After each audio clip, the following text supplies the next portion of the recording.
சொல்லுங்க. இன்னைக்கு தீர்க்க தரிசனங்களுக்கு ரொம்ப முக்கியத்துவம் கொடுக்கிற ஒரு பழக்கம் எல்லா இடத்துல இருக்கிறது. தீர்க்க தரிசனம் உண்டு, தீர்க்க தரிசனத்தை நான் விசுவாசிக்கிறேன். கர்த்தர் என் மூலமாகவும் அநேக தீர்க்க தரிசனங்களை இன்றைக்கும் மக்களுக்கு சொல்லி வருகிறார். அதில் எந்த மாற்றமும் இல்லை. தீர்க்க தரிசனங்களை அற்பமாக எண்ணாதீர்கள் என்றும் கர்த்தருடைய வார்த்தை சொல்லுகிறது. ஆனால் அதை விட முக்கியம், தீர்க்க தரிசனங்கள் ஆனாலும் ஓய்ந்து போம், என் வார்த்தைகளோ ஒளிந்து போவது இல்லை.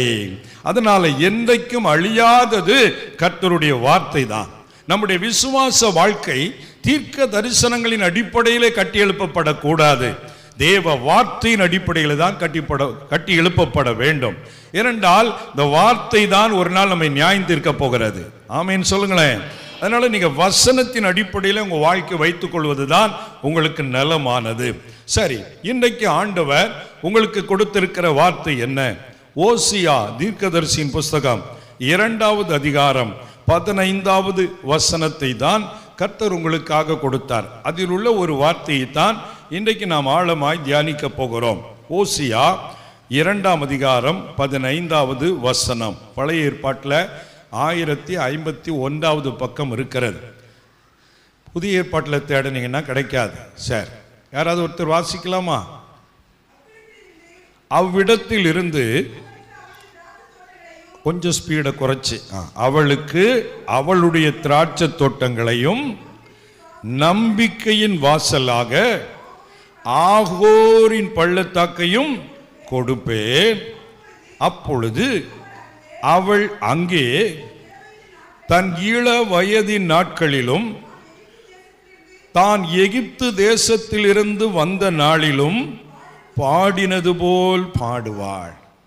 இந்த வசனத்தில் கவனிக்க வேண்டிய ஒரு வார்த்தையை பாருங்க. முதல் 1-2 வசனங்களை வரிய பாருங்க. அவ்விடத்திலிருந்து அவளுக்கு அவளுடைய திராட்சை தோட்டங்களையும் நம்பிக்கையின் வாசலாக ஆகோரின் பள்ளத்தாக்கையும் கொடுப்பேன். நம்பிக்கையின் வாசலாக ஆகோரின் பள்ளத்தாக்கை கொடுப்பேன். இதுதான் கர்த்தர் இன்றைக்கு உங்களுக்கு கொடுக்கிற வார்த்தை. ஆமேன் சொல்லுங்க. என் பிரசங்கத்துக்கு நீங்களும் ஆக்டிவாக இருக்கணும், அப்போ தான் நானும் ஆக்டிவாக பேச முடியும். உங்கள் கை ஆக்டிவாக இருக்கணும், வாய் ஆக்டிவாக இருக்கணும். சரிதானா? உங்களுடைய முழு அட்டென்ஷனும் வார்த்தைக்கு நேரம் இருக்க வேண்டும். நீங்கள் அப்படியே ஏதோ நான் கேட்காத பிரசங்கமா அந்த மாதிரி உட்கார்ந்துக்கிட்டு கேட்கக்கூடாது. ஏன்னா ஒவ்வொருவரையும் பார்க்கும்போதே நீங்கள் உட்கார்ந்து கேட்குற ஸ்டைலு ஒரு நல்ல கேட்குற மாதிரி உட்கார்ந்தாதான் பேசுகிற ஆளுக்கு பேசுறதுக்கு வரும். அப்படி இல்லை, நீங்கள் அசால்ட்டா மெத்தனமா தூங்குற போகிற மாதிரி அல்லது ஏதோ சீக்கிரம் வீட்டுக்கு போனங்க மாதிரி அப்படி இருந்தேன்னு உங்கள் பாடி லாங்குவேஜ் காட்டி கொடுத்துரும். அப்போ எங்களுக்கு வராது. என்னது வராது? வார்த்தை வராது. கர்த்தருக்கு ஸ்தோத்திரம். அதனால நீங்க உற்சாகமா கேட்டா பேசுவதற்கு உற்சாகமா இருக்கும். இப்ப சந்தோஷமா கை அசைச்சு ஒரு அல்லேலூயா சொல்லுங்க. சார், கர்த்தருக்கு ஸ்தோத்திரம். பாருங்க, நம்பிக்கையின் வாசலாக ஆகோரின் பள்ளத்தாக்கையும் கொடுப்பேன் என்று கர்த்தர் சொல்லுகிறார். உங்களுக்கு நம்பிக்கையின் வாசல்களை கர்த்தர் தரப்போகிறார். நம்பிக்கையின் வாசலாக கர்த்தர் உங்களுக்கு வழிகளை திறக்க போகிறார். இந்த நேரத்தில் உங்கள் நம்பிக்கையெல்லாம் இழந்த நிலையிலே நீங்கள் வந்திருக்கலாம். கடன் அடைக்க வழியே இல்லை பிரதர், என் நம்பிக்கையெல்லாம் போயிட்டு எப்படி அடைக்க போறேன்னு ஒண்ணுமே தெரியல என்று நீங்கள் எண்ணிக்கொண்டிருக்கலாம்.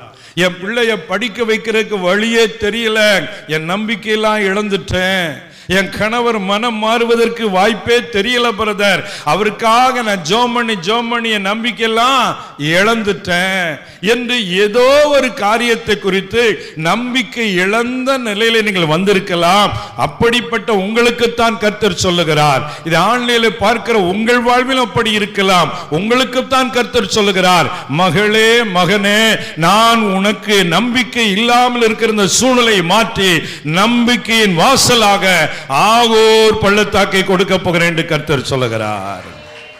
ஆமென். Very good. இப்படிதான் கை தட்டி ஆண்டவருடைய வார்த்தையை ரிசீவ் பண்ணணும். ரொம்ப சந்தோஷம். அல்லேலூயா சொல்லுங்க. கர்த்தருடைய வார்த்தை நமக்கு நேரம் வந்து நம்ம உற்சாகப்படுத்தும் போது அதை ஏற்றுக்கொண்டு அதை ஹானர் பண்ணி ஆமென் பிரைஸ் தி லார்ட் ஹல்லேலூயா அப்படி சொல்லும்போது கர்த்தர் மகிமை அடைகிறார். அல்லேலூயா. பிரியமான கர்த்தருடைய பிள்ளைகளே, நம்பிக்கையின் வாசலை கர்த்தர் உங்களுக்கு திறக்க போகிறார். என் வாழ்க்கையில் இருந்த எல்லா நம்பிக்கையும் போயிட்டு பிரதர், இனி மாறுவதற்கு நோ சான்ஸ் என்று நீங்கள் நினைக்கலாம். இல்ல, உனக்கு இன்னொரு சான்ஸ் நான் தர்றேன்னு கர்த்தர் சொல்றார். இன்னொரு வாய்ப்பு நான் உனக்கு தர்றேன், நம்பிக்கையின் வாசலை உனக்கு நான் உண்டாக்குகிறேன் என்று கர்த்தர் சொல்லுகிறார். சாத்தான் நம்முடைய உள்ளத்துல இருக்கிற அந்த நம்பிக்கையை உடைச்சி அதை திருடுறது தான் அவன் வேலை.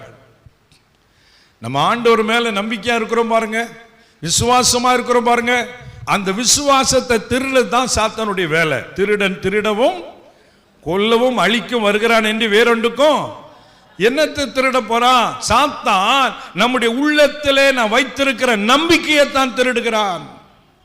அந்த நம்பிக்கை, அந்த விசுவாசம் பொன்னை பார்க்கிலும் அதிக விலையேறப்பட்டது என்று கர்த்தருடைய வார்த்தை சொல்லுகிறது. பலர் ஒரு நேரம் நல்ல விசுவாசமா உற்சாகமா இருந்தவர்கள் வாழ்க்கையில நடந்த சூழல் நிமித்தமாய் அந்த நம்பிக்கை கொஞ்சம் கொஞ்சமா பாதிக்கப்பட்டு எல்லா நம்பிக்கை இழந்த நிலைக்கு ஆளாக்கப்படுறாங்க. அப்புறம் ஜெபத்திலே ஒரு உற்சாகத்தை இழந்து விடுகிறார்கள். ஜெபம் கடமையான ஜெபமாய் மாறி விடுகிறது. கர்த்தரை தேடுகிற காரியம் எல்லாம் கடமையாக மாறுது. காரணம் என்ன? உள்ளத்தில் இந்த நம்பிக்கையை பறிகொடுத்து விட்டார்கள். அப்படிப்பட்ட உங்களுக்கு தான் ஆவியானவர் மறுபடி நம்பிக்கையின் வாசலை திறந்து நம்பிக்கை ஊட்டி உங்களை பலப்படுத்த போகிறார். அல்லேலூயா! நம்பிக்கை ஊட்ட போகிறார். இந்த வசனத்தை பாருங்க. நம்பிக்கையின் வாசலாக ஆகோர் பள்ளத்தாக்கையும் கொடுப்பேன் என்று சொல்லப்பட்டிருக்கிறது. எதை கொடுப்பாரா? ஆகோர் பள்ளத்தாக்கு. இந்த ஆகோர் என்ற வார்த்தைக்கு துன்பம் என்று அர்த்தம், ட்ரபுள். ஆகோர் என்ற வார்த்தைக்கு என்ன அர்த்தம்? துன்பம். ஆகோர் பள்ளத்தாக்குனா துன்பத்தின் பள்ளத்தாக்கு. இன்னும் சொல்ல போனா துன்பம் நிறைந்த வாழ்க்கை. உங்க வாழ்க்கையும் கூட அப்படி துன்பம் நிறைந்த வாழ்க்கையா இருக்கலாம், வேதனை நிறைந்த வாழ்க்கையா இருக்கலாம். என் பாடு என்னைக்கு தாயா தீரும், எப்போ பார்த்தாலும் துன்பமா இருக்கு நினைக்கலாம். அந்த நம்பிக்கையின் வாசலாக கர்த்தர் எதை கொடுப்பாரா? ஆகோரின் பள்ளத்தாக்கையே நம்பிக்கையின் வாசலாக கொடுப்பார்னா, நீ எந்த இடத்துல துன்பம் அனுபவிக்கிறியோ, எவ்வளவு துன்பம் அனுபவிக்கிறியோ, அதே வாழ்க்கையை நம்பிக்கையின் வாசலாய் கர்த்தர் மாற்றி துன்பத்தை இன்பமாய் மாற்றி தர அவர் வல்லவராய் இருக்கிறார். அல்லேலூயா, அல்லேலூயா. துன்ப பள்ளத்தாக்கு நம்பிக்கையின் வாசலாக மாறும். நிச்சயம் நடக்கும். நீங்க இன்றைக்கு இருக்கிற மாதிரி தொடர்ந்து இருக்க போறது இல்லை. உங்க வாழ்க்கை மாறப்போகிறது. உங்க குடும்பத்தின் சூழ்நிலையை கர்த்தர் மாற்றப் போகிறார். என் வாழ்க்கையில நான் ரட்சிக்கப்பட்ட புதுசுல அப்போ டீ சாயா 25 பைசா, அப்புறம் 30 பைசா ஆச்சு. இன்னைக்கு 10 ரூபாய் ஆயிருக்கிறது. பாருங்க, அந்த 30 பைசா கொடுத்து டீ குடிப்பதற்கு என்கிட்ட காசு இருக்காது. நான் ரட்சிக்கப்பட்ட புதுசில் ஆள் எலும்பும் தோலுமா இருப்பேன். என்னை பார்க்க எனக்கே பிடிக்காது. அப்படி நான் வாழ்க்கை பரிதாபமாக இருந்தது, துன்பம் நிறைந்த வாழ்க்கையாக இருந்தது. ஆண்டவருக்குத்தான் ஊழியம் செய்வன் அர்ப்பணித்தேன். இதனால வீட்டில் பிரச்சனை, எங்கள் அப்பாவால் பிரச்சனை, வீட்டில் இருக்கக்கூடாது. எங்கள் அப்பா என்னை வீட்டை விட்டு அடித்து வெளியேற்றிட்டாங்க. எங்கள் அம்மா எங்கள் அப்பாவுக்கு தெரியாமல் சில நாட்கள் சாப்பாடு கொடுத்தாங்க. ஒரு நாள் சாப்பிட்டு கொண்டு இருக்கிற பொழுது எங்கள் அப்பா வந்துட்டாங்க. இன்னும் இவன் இங்கே தானே சாப்பிட்றானா, ஒன்று இந்த வீட்டில் இவன் இருக்கணும் இல்லை நான் இருக்கணும், இவன் போறானா இல்லை நான் போறேனான்னு கேட்குறாங்க. 2 வாய் தான் எடுத்து சாப்பிட்டு கொண்டு இருக்கிறேன். அப்பா இப்படி பிரச்சனை பண்ண உடனே அப்படியே வச்சுட்டு அழுது கொண்டே தேம்பி தேம்பி ஏக்கத்தோடு நானே போகிறேன் என்று போனேன். வீட்டை விட்டு எங்கே போவேன்னு தெரியாது, எங்கே சாப்பிட போறேன்னு தெரியாது. ஓடி போய் ஒரு காட்டுக்குள்ள போய் உளுந்து அழுது, ஆண்டவரே நான் எங்க போவேன், என்னப்பா செய்வேன் என்று நான் அழுதேன். அப்படி நான் அழுததை நான் ஜெபித்துக் கொண்டிருந்த போது எனக்கு தெரிந்த ஒரு சகோதரர் வந்து, தம்பி உங்க அப்பா உன்னை வீட்டை விட்டு வெளியேற்றிட்டான்னு கேள்விப்பட்டேன், எங்க வீட்டுக்கு வா, எங்க வீட்டுல தங்கியிருந்து சாப்பிட்டு ஜெபம் பண்ணு, உங்க அப்பா உன்னை சீக்கிரம் ஏற்றுக்கொள்ளும்படி கர்த்தர் மாற்றுவார், அதற்கு பின்பு நீ அங்கே போகலான்னு சொல்லி வீட்டுக்கு கூட்டிட்டு போனார். அவங்க வீட்டில் இருக்கும்போது வாஸ்டிங் பிரேயர் என்று ஜெபித்துக் கொண்டே இருந்தேன். எங்க அப்பா அந்த நாட்களை செய்து கொண்டிருந்த பிசினஸ்ல பலத்த அடி நஷ்டம் வந்த பின்பு எங்க அப்பா யோசித்தார்கள், நஷ்டம் எப்படி வந்தது? அப்போதான் ஆண்டவர் பேசினார், உன் மகனை என் ஊழியத்திற்கு ஒப்பு கொடுக்காவிட்டால் உன் தொழிலிலே ஆசீர்வாதத்தை பார்க்க முடியாது என்று பேசினது உணர்ந்த உடனே அவனை ஆள் அனுப்பி வரச்சொல், வீட்டிற்கு அவன் ஊழியம் செய்யட்டும் என்று என்னை ஆள் அனுப்பி அழைப்பித்தார்கள். அழுது கொண்டே போன நான் சந்தோஷமாய் வீட்டுக்குள்ளே வந்தேன். அல்லேலூயா சொல்லுங்க.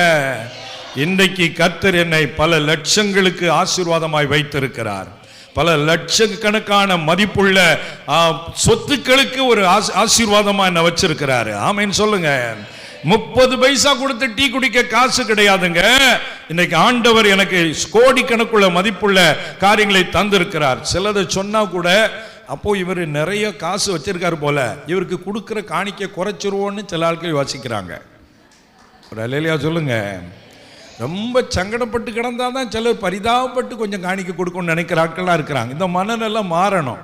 அப்படி பார்க்க போனால் பெரிய பெரிய தேவ ஊழியர்கள் எல்லாம் ஆடி காரில் போய் பல கோடிகளுக்கு அதிபர், அவங்களுக்கு என்ன கொஞ்சமாக கொடுக்குறீங்க? அவர் சாப்பாட்டுக்கு வழி இல்லாமல் இருக்கிறாரு, அவருக்கு நிறைய கொடுக்கணுமா? அப்போ இந்த மனநிலையை முதல்ல கிறிஸ்தவ உலகத்திலிருந்து மாறணும். ஒரு ஆமைன்னு சொல்லுங்களேன். ஒன்று அவன் ஒன்றும் இல்லாமல் கிடந்தா பரிதாபப்பட்டு கொடு, இல்லைன்னா பெரிய ஆளந்தா பேர் புகழுக்கு விளம்பரத்து கொடு. இல்ல, நீ மனநிலையில மாறு, கர்த்தருக்காய் கொடு, கர்த்தர் உன்னை ஆசீர்வதிப்பார். அல்லேலூயா. சார், அப்போ நம்ம என் வாழ்க்கையில அது நம்பிக்கை இழந்த ஒரு நிலையிலே தான் வாழ்க்கை இருந்தது. துன்ப பள்ளத்தாக்காக இருந்தது. இன்றைக்கு அதே வாழ்க்கையை தான் அநேகருக்கு ஆசீர்வாதத்தை கொண்டு வருகிற, உங்களுக்கு நம்பிக்கை ஊட்டக்கூடிய ஒரு நம்பிக்கையின் பாத்திரமாய் கர்த்தர் என்னை மாற்றி இருக்கிறார். அல்லேலூயா. அதனால ஆண்டவர் உங்களை மாற்றுவார், மகிமைப்படுத்துவார். துன்ப பள்ளத்தாக்கை நம்பிக்கையின் வாசலாய் மாற்றுகிறார். 2 தீமோத்தேயு 3:12 சொல்லுகிறது, அன்றியும் கிறிஸ்து இயேசுவுக்குள் தேவ பக்தியாய் நடக்க மனதாய் இருக்கிற யாவரும் துன்பப்படுவார்கள். தேவ பக்தியா நடக்க மனசு வந்தாலே என்ன வருமா சொல்லுங்க? நீங்க ஆசீர்வாதம்லாம் வரும்னு நினைச்சிக்கிங்க. ஆனா பைபிள் என்ன சொல்லுது? என்ன ஒரு மாதிரி ஆயிட்டீங்க பார்த்தீங்களா? நம்ம எல்லாம் இந்த ஆசீர்வாத பிரசங்கமா கேட்டு கேட்டு துன்பம்னா 8 அடி ஓடுத ஆட்களாக தான் இருக்கிறாங்க. நீங்கள் துன்பத்தை குறித்து சரியான தெளிவு வந்துட்டுதுன்னா துன்பம் கூட உங்களுக்கு ஆசீர்வாதமாக தான் மாறும் என்பதை நீங்கள் அறிந்து கொண்டால், வரது வரட்டும், என் கர்த்தர் அதையும் நன்மையாக மாற்றுவார்னு சொல்லுவீங்க. ஆமேன்னு சொல்லுங்க. அல்லேலூயா. நம் கர்த்தர் கொடுமைப்படுத்துகிற தேவன் அல்ல, காரணம் இல்லாமல் வேதனைப்படுத்துகிற தேவன் அல்ல. நம்ம துன்பப்படுத்துறாருன்னா அதுலயும் ஒரு நன்மையை வைப்பார். ஏன்? துன்பத்தின் பாதையில போகும்போதுதான் நம்ம மைண்டு மாறுது, நம்ம குணம் மாறுது, நம்ம நோக்கம் மாறுது. நம்ம வாழ்க்கை குறித்து நாம போட்டு வச்சிருக்க திட்டத்தெல்லாம் உடைச்சி அவர் திட்டத்துக்கு நேரம் கொண்டு வந்து ஒரு டாப்ல வைப்பார். அப்போ சொல்லுவோம், கர்த்தாவின் ஆச்சரியமா நடத்தினீங்களப்பா, என்ன துன்பத்தின் வழியில நடத்தினதுக்காக நன்றியப்பான்னு அப்போ சொல்லுவோம். இந்த போதனைகள் எல்லாம் இன்றைக்கு இல்லை. இந்த போதனைகளே இன்றைக்கு இல்லை. கஷ்டமே வரக்கூடாது, துன்பமே வரக்கூடாது, பாடு வரக்கூடாது, ஒரே டான்ஸ் இயேசுவா, ஒரே வர்ஷிப்பு. ஆமா, வனுன் சரியா வசக்கலன்னு அர்த்தம். இந்த கிராமத்தில் சொல்லுவாங்க பார்த்தீங்களா, ஒழுங்கா அவனை வசக்கி எடுக்கணும். இந்த காளமாடு கண்ணுக்குட்டியா இருக்கும்போது முதல்ல வண்டியில பூட்டுவாங்க, பார்த்துருக்கீங்களா? வண்டியில பூட்டும் போது அது மிரண்டு போய் ஓடும் பாருங்க, தலை தெரிக்க. ஊர்ல எவன் நின்னாலும் ஏன் தூர ஓடு வாரு, ஏன் வசக்கப்படல, புதுசா அப்பதான் மாட்டி விட்டுருக்கு. அப்புறம் பாருங்க இவன் என்ன செய்வான்னா, காய அடிச்சு அதுக்கு சூடு போட்டு அதுக்கப்புறம் நல்லா கட்டி வச்சோன்னு அது பழகிறோம். நம்ம இதுல தலை கொடுத்தா தான் நம்மளை விடுவான். ஒரு அல்லேலூயா சொல்லுங்க. அதுக்கப்புறம் பாருங்க, அந்த பழைய மிரண்டு போய் நிக்கிறதா இருக்காது. காலையில அப்படியே வண்டி கிட்ட போடனே அதே தலையை கொடுக்கும், பார்த்துருக்கீங்களா? ஏன்னா அதுக்கு தெரிஞ்சு போவான், நம்ம லைஃப் இப்படித்தான். ஒரு அல்லேலூயா சொல்லுங்க. அதுக்கப்புறம் அந்த அவுத்து விட்ட உடனே நேர தண்ணி குடிக்க போனோம். ஆமா, இங்க தண்ணி வைப்பான், அப்புறம் இறைய வைப்பான், அப்புறம் நம்ம ரெஸ்ட் எடுக்கணும், காலையில வந்து மறுபடி போட்டுவான். அப்ப புதுசா பழக்கப்படாததுனால மிரண்டு போனது போல துன்பத்தின் பாதையில கர்த்தர் நம்ம எப்படியெல்லாம் நடத்துகிற என்பதை அறியாதவர்கள் தான் ஆசீர்வாதம் ஆசீர்வாதம் என்று அந்த கஷ்டத்தை குறித்து தவறாய் நினைக்கிறார்கள். ஆனால் தெளிவும் பக்குவமும் வந்துட்டா நாம் பக்தனை போல சொல்லுவோம், நான் உபத்திரவப்பட்டது எனக்கு நல்லது.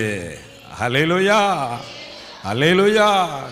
அதனால துன்பத்தை நீங்க நினைச்சாலும் நினைக்கட்டாலும் வரத்தான் செய்யும். நாம இழுத்துக் கொள்கிற துன்பம் வேற, சாத்தான் கொண்டு வருகிற துன்பம் வேற, கர்த்தரே நம்ம மேல அன்பு வச்சு அனுமதிக்கிற துன்பம் வேற. ஆகவே என்ன துன்பமா இருந்தாலும் அதை நம்பிக்கையின் வாசலாய் கர்த்தர் மாற்றிடுவார். ஹல்லேலூயா. போன மாதம் முழுசும் பயங்கரமான ஊழியம். கன்னியாகுமரி மாவட்டத்தில் 4 நாள் கன்வென்ஷன், அது முடிஞ்சு வந்த உடனே சென்னையில் ஊழியம், அது முடித்து வந்த உடனே குறும்பூரில் எங்கள் ஜெப கூடாரத்தில் ஊழியம். அதனைத் தொடர்ந்து அடுத்த நாள் அக்னி தேவ ஊழியர் ஐக்கியம்னு ஒரு ஊழியர் ஐக்கியம் வச்சுருக்கிறோம். அதில் பாஸ்டர் நாங்கள் எல்லாரும் இணைந்து செயல்படுத்துகிறோம் அந்த ஊழியம். அது முடிச்சுட்டு அதுக்கு அடுத்த நாள் மறுபடியும் 4 நாட்கள் அழகிய மண்டபத்தில் ஃபாஸ்டிங் ப்ரேயர், 21 நாள் உபவாசபை நடக்கு. அதில் 4 நாள் நான் பேசினேன். எல்லா ஊழியத்திலும் கர்த்தர் மகிமையாக பயன்படுத்தினார். அந்த ஊழியெல்லாம் முடிச்சுட்டு திங்கக்கிழமை நைட்டு தான் வீடு போய் சேர்ந்தோம். செவ்வாய்க்கிழமை காலையில் வீட்டில் பாத்ரூம்லேருந்து வெளியே வந்த என் மனைவி ஏதோ சறுக்கி கீழே விழுந்தா, அவ்வளவுதான். கால் தொடை எலும்பு முறிந்து ஆஸ்பத்திரியில் சேர்த்து ஆப்ரேஷன் பண்ணி ரொம்ப கஷ்டமான ஒரு துன்பமான நிலை. பாருங்கள், ஊழியத்தில் மகிமை வரும்போது குடும்பத்தில் பிரச்சனை வருகிறது. அப்போ அதனால் நம்ம சுதந்திர முடியுமா? மனைவி பெட்டில் தான் இருக்கிறாங்க. ஆனாலும் கூட வந்து நான் தைரியமாக உங்களை பலப்படுத்துகிறேன்னா அது கர்த்தர் என்னை பக்குவப்படுத்தி இருக்கிறார். என்ன துன்பம் வந்தாலும் ஊழியத்தை உற்சாகமாக செய்யணும். ஆமைன்னு சொல்லுங்க. எனக்கு ஏன் அந்த துன்பம், என் மனைவிக்கு ஏன் அப்படியாச்சு, எனக்கு ஏன் அப்படி சுகம் வரல அப்படிலாம் முறுமுறுக்க கூடாது. இயேசு நமக்காய் எல்லா துன்பத்தையும் சகித்தார். அந்த மாதிரி துன்ப நேரத்தில் யார் சகித்து பக்தியை விடாம நீங்க கர்த்தருக்கா நிக்கிறீங்களோ அந்த துன்பத்திற்கு ஏற்ற பலனை கர்த்தர் உங்களுக்கு தருவார். ஆமேன்னு சொல்லுங்க. சிலரை பாருங்க, விசுவாசத்துல கர்த்தருக்குள்ளே சொல்லுவாங்க நல்லா இருக்கான். காரணம், ஒரு நேரம் எவ்வளவு கஷ்டப்பட்டான் தெரியுமா, அந்த சிஸ்டர் எவ்வளோ கஷ்டப்பட்டாங்க தெரியுமா, அப்பவும் கர்த்தர் விடலை, ஆனால் கர்த்தர் அவங்கள கைவிடலை அப்படின்னு சொல்லும்படி கர்த்தர் உங்களுக்கு நம்பிக்கையின் வாசலாய் மாற்றுவாருங்க. அதனால் துன்பம் வரும்போது சோர்ந்துடாதீங்க, துன்பம் வரும்போது பின்வாங்கிறாதீங்க. அது வர்றது வரட்டும், நம்ம தரிசனத்தை மாத்திரம் விட்டுறக்கூடாது. சாத்தான் நினைக்கிறான், அவ்வளவு துன்பம் வருத இனி பிரசங்கம் பண்ணுவியா, இனி இயேசு நல்லவன் சொல்லுவியா? சாத்தானே, இன்னும் 10 மடங்கு துன்பம் வந்தாலும் நான் சொல்லுவேன். ஆமேன்னு சொல்லுங்க. அப்படிலாம் என்ன தொட்டு அசைச்சிட முடியாது. எங்களில் இருக்கிறவர் பெரியவர். கைத்தட்டி அல்லேலூயா சொல்லுங்க. கர்த்தருடைய வல்லமை எங்களுக்குள்ள இருக்கிறது, கர்த்தருடைய அபிஷேகம் எங்களுக்குள்ள இருக்கிறது. என்னை பலப்படுத்துகிற கிறிஸ்துவினாலே எல்லாவற்றையும் செய்ய எனக்கு பலன் உண்டு. அதனால நம்ம துன்பமான சூழல் வரும்போது சோர்ந்துடக்கூடாது. நம்ம விசுவாசத்தை பறிச்சு பரலோக ஓட்டத்தை தடை பண்ணி நரகத்துக்கு இழுத்துட்டு போலான்னு சொல்லி தான் சாத்தான் துன்ப நேரத்திலே நம்மை சோர்வுற பண்ண பார்க்குறான். விடக்கூடாது. என்ன துன்பம் வந்தாலும் உங்க பக்தியை விட்டுறாதீங்க, ஆண்டவர் மேல உள்ள அன்பை விட்டுறாதீங்க, உங்க ஜெபத்தை விட்டுறாதீங்க, உங்களை ஆவிக்குரிய அந்த உற்சாகத்தை இழந்துராதீங்க. யோசேப்பு பாருங்க, 17 வயசுல அவனுக்கு தரிசனம் சொப்பனம் வந்தது. ஆனா அந்த சொப்பனம் கண்ட சில நாட்களிலே சகோதரர்களால் பயக்கப்பட்டு குழியில தூக்கி போட்டு அடுத்த நாட்டுக்கு வித்துட்டாங்க. பாருங்க, செல்லமா வளர்த்த அப்பாவுடைய அன்பு போயிட்டு, சொந்த பந்தங்கள் யாரும் இல்ல, அந்நிய நாட்டில் ஒரு வீட்டில் அடிமையா இருக்கக்கூடிய நிலை. அங்கேயும் பைபிள் சொல்லுகிறது கர்த்தர் யோசேப்போடு கூட இருந்தார். ஆமேன்னு சொல்லுங்க. எங்க அப்பாவுக்கு செல்ல பிள்ளையா இருக்கும் போது மாத்திரம் நான் கர்த்தர் பிள்ளை இல்ல, அப்பா பாசம் இழந்தாலும் நான் கர்த்தருடைய பிள்ளை. கைத்தட்டி அல்லேலூயா சொல்லுங்க. என் சொந்த நாட்டில் இருக்கும் போது மாத்திரம் கர்த்தருடைய பிள்ளை இல்ல, எனக்கு துன்பம் வந்தாலும் நான் கர்த்தருடைய பிள்ளை. கர்த்தர் என் கூட இருப்பாரு. அவன் தனக்குள்ளே உள்ள அந்த நம்பிக்கையை, அந்த பக்தியை, அந்த தரிசனத்தை இழக்கவே இல்லைங்க யோசேப்பு. அதுதான் நமக்கு தேவை. இன்றைக்கு நிறையவருடைய பக்தி எப்படி இருக்குன்னா, எல்லாம் நல்லா இருக்கும் போது பக்தியா இருக்கிறாங்க. கர்த்தர் கேட்டதெல்லாம் கொடுத்துட்டாரு, வீடு கட்டியாச்சு, கார் வாங்கியாச்சு, கல்யாணம் பண்ணியாச்சு, ஆம்பளை பிள்ளை கிடைச்சாச்சு. ஆமா, அப்படின்னா இயேசு நல்லவர் எல்லாரும் பாடலாம். திடீர்னு கட்டின வீடு அடமானம் போயிட்டு, மனைவி போயிட்டா அப்படின்னா உற்சாகம் வருமா? தேவா இரக்கம் இல்லையோ பாட்டே மாறிடும். ஒரு அல்லேலூயா சொல்லுங்க. பிரியமானவர்களே, கர்த்தர் எதையும் நன்மைக்கு ஏதுவாகத்தான் செய்வார். குடும்பத்தில் இந்த மாதிரி பிரச்சனைகள் தலைகளை மாறும்போது நீங்க அசராம பக்தியில ஸ்ட்ராங்காயிரு, விசுவாசத்துல உறுதியாயிரு, ஜபத்தை விட்டுறாத, உன் தரிசனத்தை விட்டுறா. நின்னு பாருங்க, எதெல்லாம் கோணலா போச்சோ அத்தனை கர்த்தர் நேராக்கி கொண்டு வருவாரு. அந்த பக்தியில தாங்க இருக்கு சக்தி. ஆமென். யோசேப்பு அப்படித்தான். அடுத்து அங்கேயும் காரணம் இல்லாத குற்றச்சாட்டு. எஜமானுடைய மனைவி அவதூறான பழிய போட்டு அவனை ஜெயிலுக்கு அனுப்பிட்டா. ஜெயிலையும் அவன் தரிசனத்தை விடல, அவன் பக்தியை விடல. அப்பவும் அவனுக்குள்ள அந்த வெளிச்சம் இருந்து கொண்டே இருந்தது.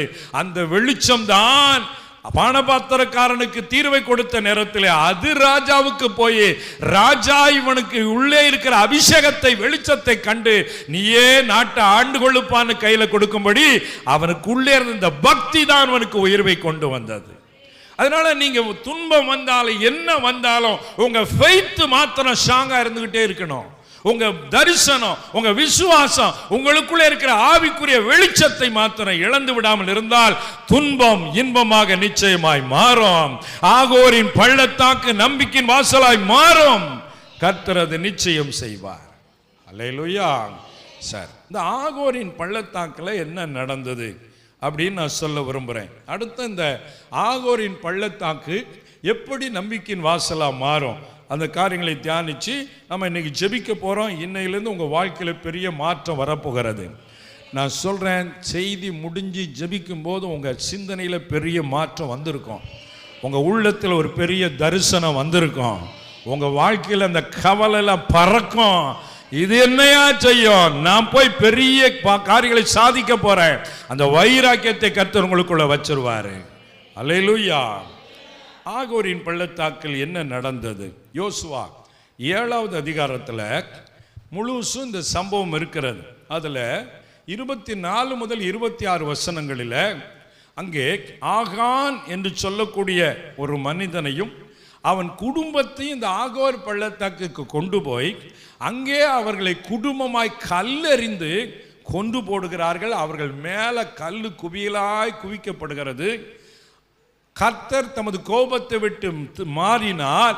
அதனால் அந்த இடத்துக்கு ஆகோரின் பள்ளத்தாக்கு என்னப்படும் என்று பெயர் வைக்கப்பட்டிருக்கிறது.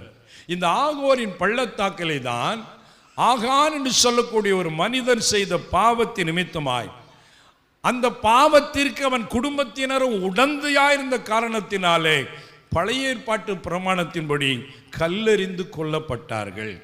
காரணம், இந்த எரிகோவை இஸ்ரவேல் ஜனங்கள் வெற்றி கொண்ட போது அங்குள்ள பொருட்களிலே சிலவற்றை இந்த ஆகான் திருடி மறைத்து வைத்து விட்டான். யோசுவா 7ஆம் அதிகாரத்தில் 20 முதல் 22 வசனங்கள் அது சொல்லப்பட்டிருக்கிறது. குறித்து கொள்ளுங்கள், இப்போ வாசிக்க டைம் இல்லை. அப்படி அவன் ஒரு சால்வை, அழகான நேர்த்தியான ஒரு பாபிலோனிய சால்வை எடுத்துக்கொண்டான். அது அடுத்து வெள்ளி, அடுத்து ஒரு தங்க கட்டி போன்ற ஒரு பாளையம், இதெல்லாம் அவன் எடுத்து அதை தன்னுடைய கூடாரத்தின் அடியிலே புதைத்து வைத்தானாம். இப்போ இவன் செய்த தவறுக்கு ஏன் குடும்பத்துக்கு பாதிப்பு வரணும் அப்படின்னு எனக்கு ஒரு கேள்வி எழும்பியது. அப்போ ஆவியானவர் வெளிப்படுத்தினார், இதை இவன் திருடி எங்க கொண்டு ஒளித்து வைக்கிறான்? எனது கூடாரத்திலே புதைத்து வைத்திருக்கிறேங்கிறான். அப்படின்னா அவன் வசிக்கிற வீட்டில் ஒளித்து வச்சிருக்கிறான். அப்போ வீட்டுக்குள்ள ஒளிச்சு வைக்கும் போது யாருக்கு தெரிஞ்சிருக்கும்? வீட்டம்மாவுக்கு தெரியுமா தெரியாதா? உங்கள் வீட்டுக்காரர் வீட்டுக்குள்ளே கொண்டாந்து குவார்டர் பாட்டில் ஒளிச்சு வச்சா உங்களுக்கு தெரியுமா தெரியாதா? கரெக்டாக சொல்கிறீங்களே பிரதர், தீர்க்க தரிசனமா? அப்படி யோசிக்கிங்களா? ஒரு அல்லேலூயா சொல்லுங்க. சரி, அப்போ தெரியும் போது நீங்கள் என்ன சொல்லணும்? ஐயோ பாவம், இது வேண்டாம், தப்பு பண்ணிடுறாங்க, கடவுளை அடிச்சிடக்கூடாது, அந்த பொருளை கொண்டு கொடுத்துருங்கன்னு அந்த அம்மா சொல்லியிருக்கணுமா வேண்டாமா? அந்த அம்மாவும் தங்கம் தானே, நல்லா விதவிதமாக செஞ்சு கழுத்தில் போடலாம், காதில் போடலாம். அதனால் யார்ட்டையும் சொல்லிடாத பிள்ளைகளா அப்படின்னு பிள்ளைகளுக்கும் சொல்லிக் கொடுத்து குடும்பமாக சேர்ந்து கூட்டணி போட்டு பாவத்தை மறைச்சிருக்காங்க. இது யாருக்கு தெரியும்? கர்த்தருக்கு. ஆகவே அவர்கள் செய்த அந்த பாவத்தின் விளைவாய் அந்த பாவத்திற்கு குடும்பமே உடந்தையாக இருந்ததுனால இப்போ கர்த்தர் யார் பாவம் செய்தன்னு டைரக்டாக சொல்லலை, பாளையத்துக்குள்ளே சாபத்தீடு வந்து விட்டது. திருடினதும் வஞ்சித்ததும் பண்டமாடிகளுக்குள்ளே ஒழித்து வைத்தது உண்டு. அதை சரியை எடுத்து நீங்க நிக்கிறங்க பண்ணலன்னா உங்க கூட நான் இருக்க மாட்டேன்னு கர்த்தர் சொல்லிட்டாரு. இப்போ இந்த யோசுவாவுக்கு கர்த்தர் இப்படி சொன்ன உடனே அவன் ஒவ்வொரு கோத்திரமா வர சொல்றான். ஏறக்குறைய 20 லட்சம் மக்கள், புருஷரே 6 லட்சத்துக்கும் மேல. அப்போ அவன் ஒவ்வொருத்தரா வரணும்னா எத்தனை நாள் ஆயிருக்கும்? இவனுக்கு கொஞ்சமாவது உணர்வு வேண்டாமா? அவன் என்ன நினைச்சிட்டான்? அது எப்படி கண்டுபிடிப்பான்? இவ்வளவு கூட்டத்தில் நம்ம பண்ண தப்பு தெரியவா செய்யும் இப்படின்னு கல் மனசுல அதை மறைத்து கொண்டே இருந்தான். பைபிள் சொல்கிறது, பாவங்களை மறைக்கிறவன் வாழ்வடைய மாட்டான். ஆகவே கடைசியில் ஒவ்வொன்னா வரும்போது கோத்திரம் கண்டுபிடிச்சாச்சு, குடும்பம் கண்டுபிடிச்சாச்சு, யார் ஆளுன்னு கரெக்டா தூக்கிட்டார் யோசுவா. தூக்குன பிறகு உள்ளது சொல்லு, என்ன பண்ண? அதுக்கப்புறம் தான் நான் பாவம் செய்துட்டேன்னு சொல்கிறான். அப்போ 36 பேர் யுத்தத்தில் செத்து போயிருக்கிறான். உன்னால யுத்தத்தில் தோல்வி. இப்போ பானையம் எல்லாம் தேவனுடைய கோபத்துக்கு ஆளான நிலையில் இருக்கிறது. இப்படி தப்பு பண்ணிட்டியப்பான்னு சொல்லி உன்னுடைய தவறு எல்லாருக்கும் எச்சரிப்பா இருக்கணும்னு சொல்லி குடும்பமாய் கொண்டு போய் கல்லெறிந்து கொள்ளுகிறார்கள். அந்த இடத்துக்கு பேர் தான் என்ன பள்ளத்தாக்கு? ஆகோர் பள்ளத்தாக்கு. அதாவது பாவம் செய்தவனுக்கு சரியான தண்டனை கொடுக்கிற இடம் ஆகோர் பள்ளத்தாக்கு. அந்த பள்ளத்தாக்கை தான் கர்த்தர் எப்படி மாற்றுறாரா? நம்பிக்கையின் வாசலாய் மாற்றுகிறார். புதிய ஏற்பாட்டுக்கு வரும்போது நம்முடைய பாவங்களுக்காக கல்வாரி சிலுவையிலே தேவ தண்டனையை இயேசு ஏற்றுக்கொண்டார். ஆகவே அவர் சிலுவையிலே தண்டனை ஏற்றுக்கொண்டபடினாலே தேவ கோபம் இயேசுவை நாம் ஏற்றுக்கொள்ளும் போது நம்மை விட்டு நீங்குகிறது. சபிக்கப்பட்டவர்களாக இருந்த நம்மை ஆசீர்வாதத்தின் பாத்திரமாய் கர்த்தர் மாற்றுகிறார். கை தட்டி அல்லேலூயா சொல்லுவோமா? அல்லேலூயா.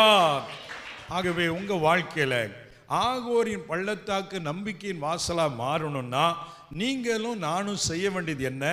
நாம இந்த ஆகானை போல ஏதாவது பாவம் செய்திருந்தால் அதை நாமே உணர்ந்து அதை ஒத்துக்கொண்டு கர்த்தரிடம் அறிக்கையிட்டு அந்த பாவங்களுக்கு பரிகாரம் செய்கிற பொழுது நாகோரின் பள்ளத்தாக்கு நம்பிக்கையின் வாசலாய் மாறும். ஆமென் சொல்லுங்க. அப்போ அதுக்கு என்ன பண்றது? இன்னைக்கு தவறு செய்துட்டேன், அப்போ தப்பு பண்ணிட்டோம்னா பலர் கிறிஸ்தவத்தில் என்ன செய்யறாங்க? ஆண்டவரே நான் தப்பு பண்ணிட்டேன், என்னை மன்னிச்சிருங்கப்பா, எனக்கு விடுதலை தாருப்பா, ஜெபம் பண்றாங்க. ஜெபம் பண்ண உடனே அவங்க என்ன நினைக்கிறாங்க?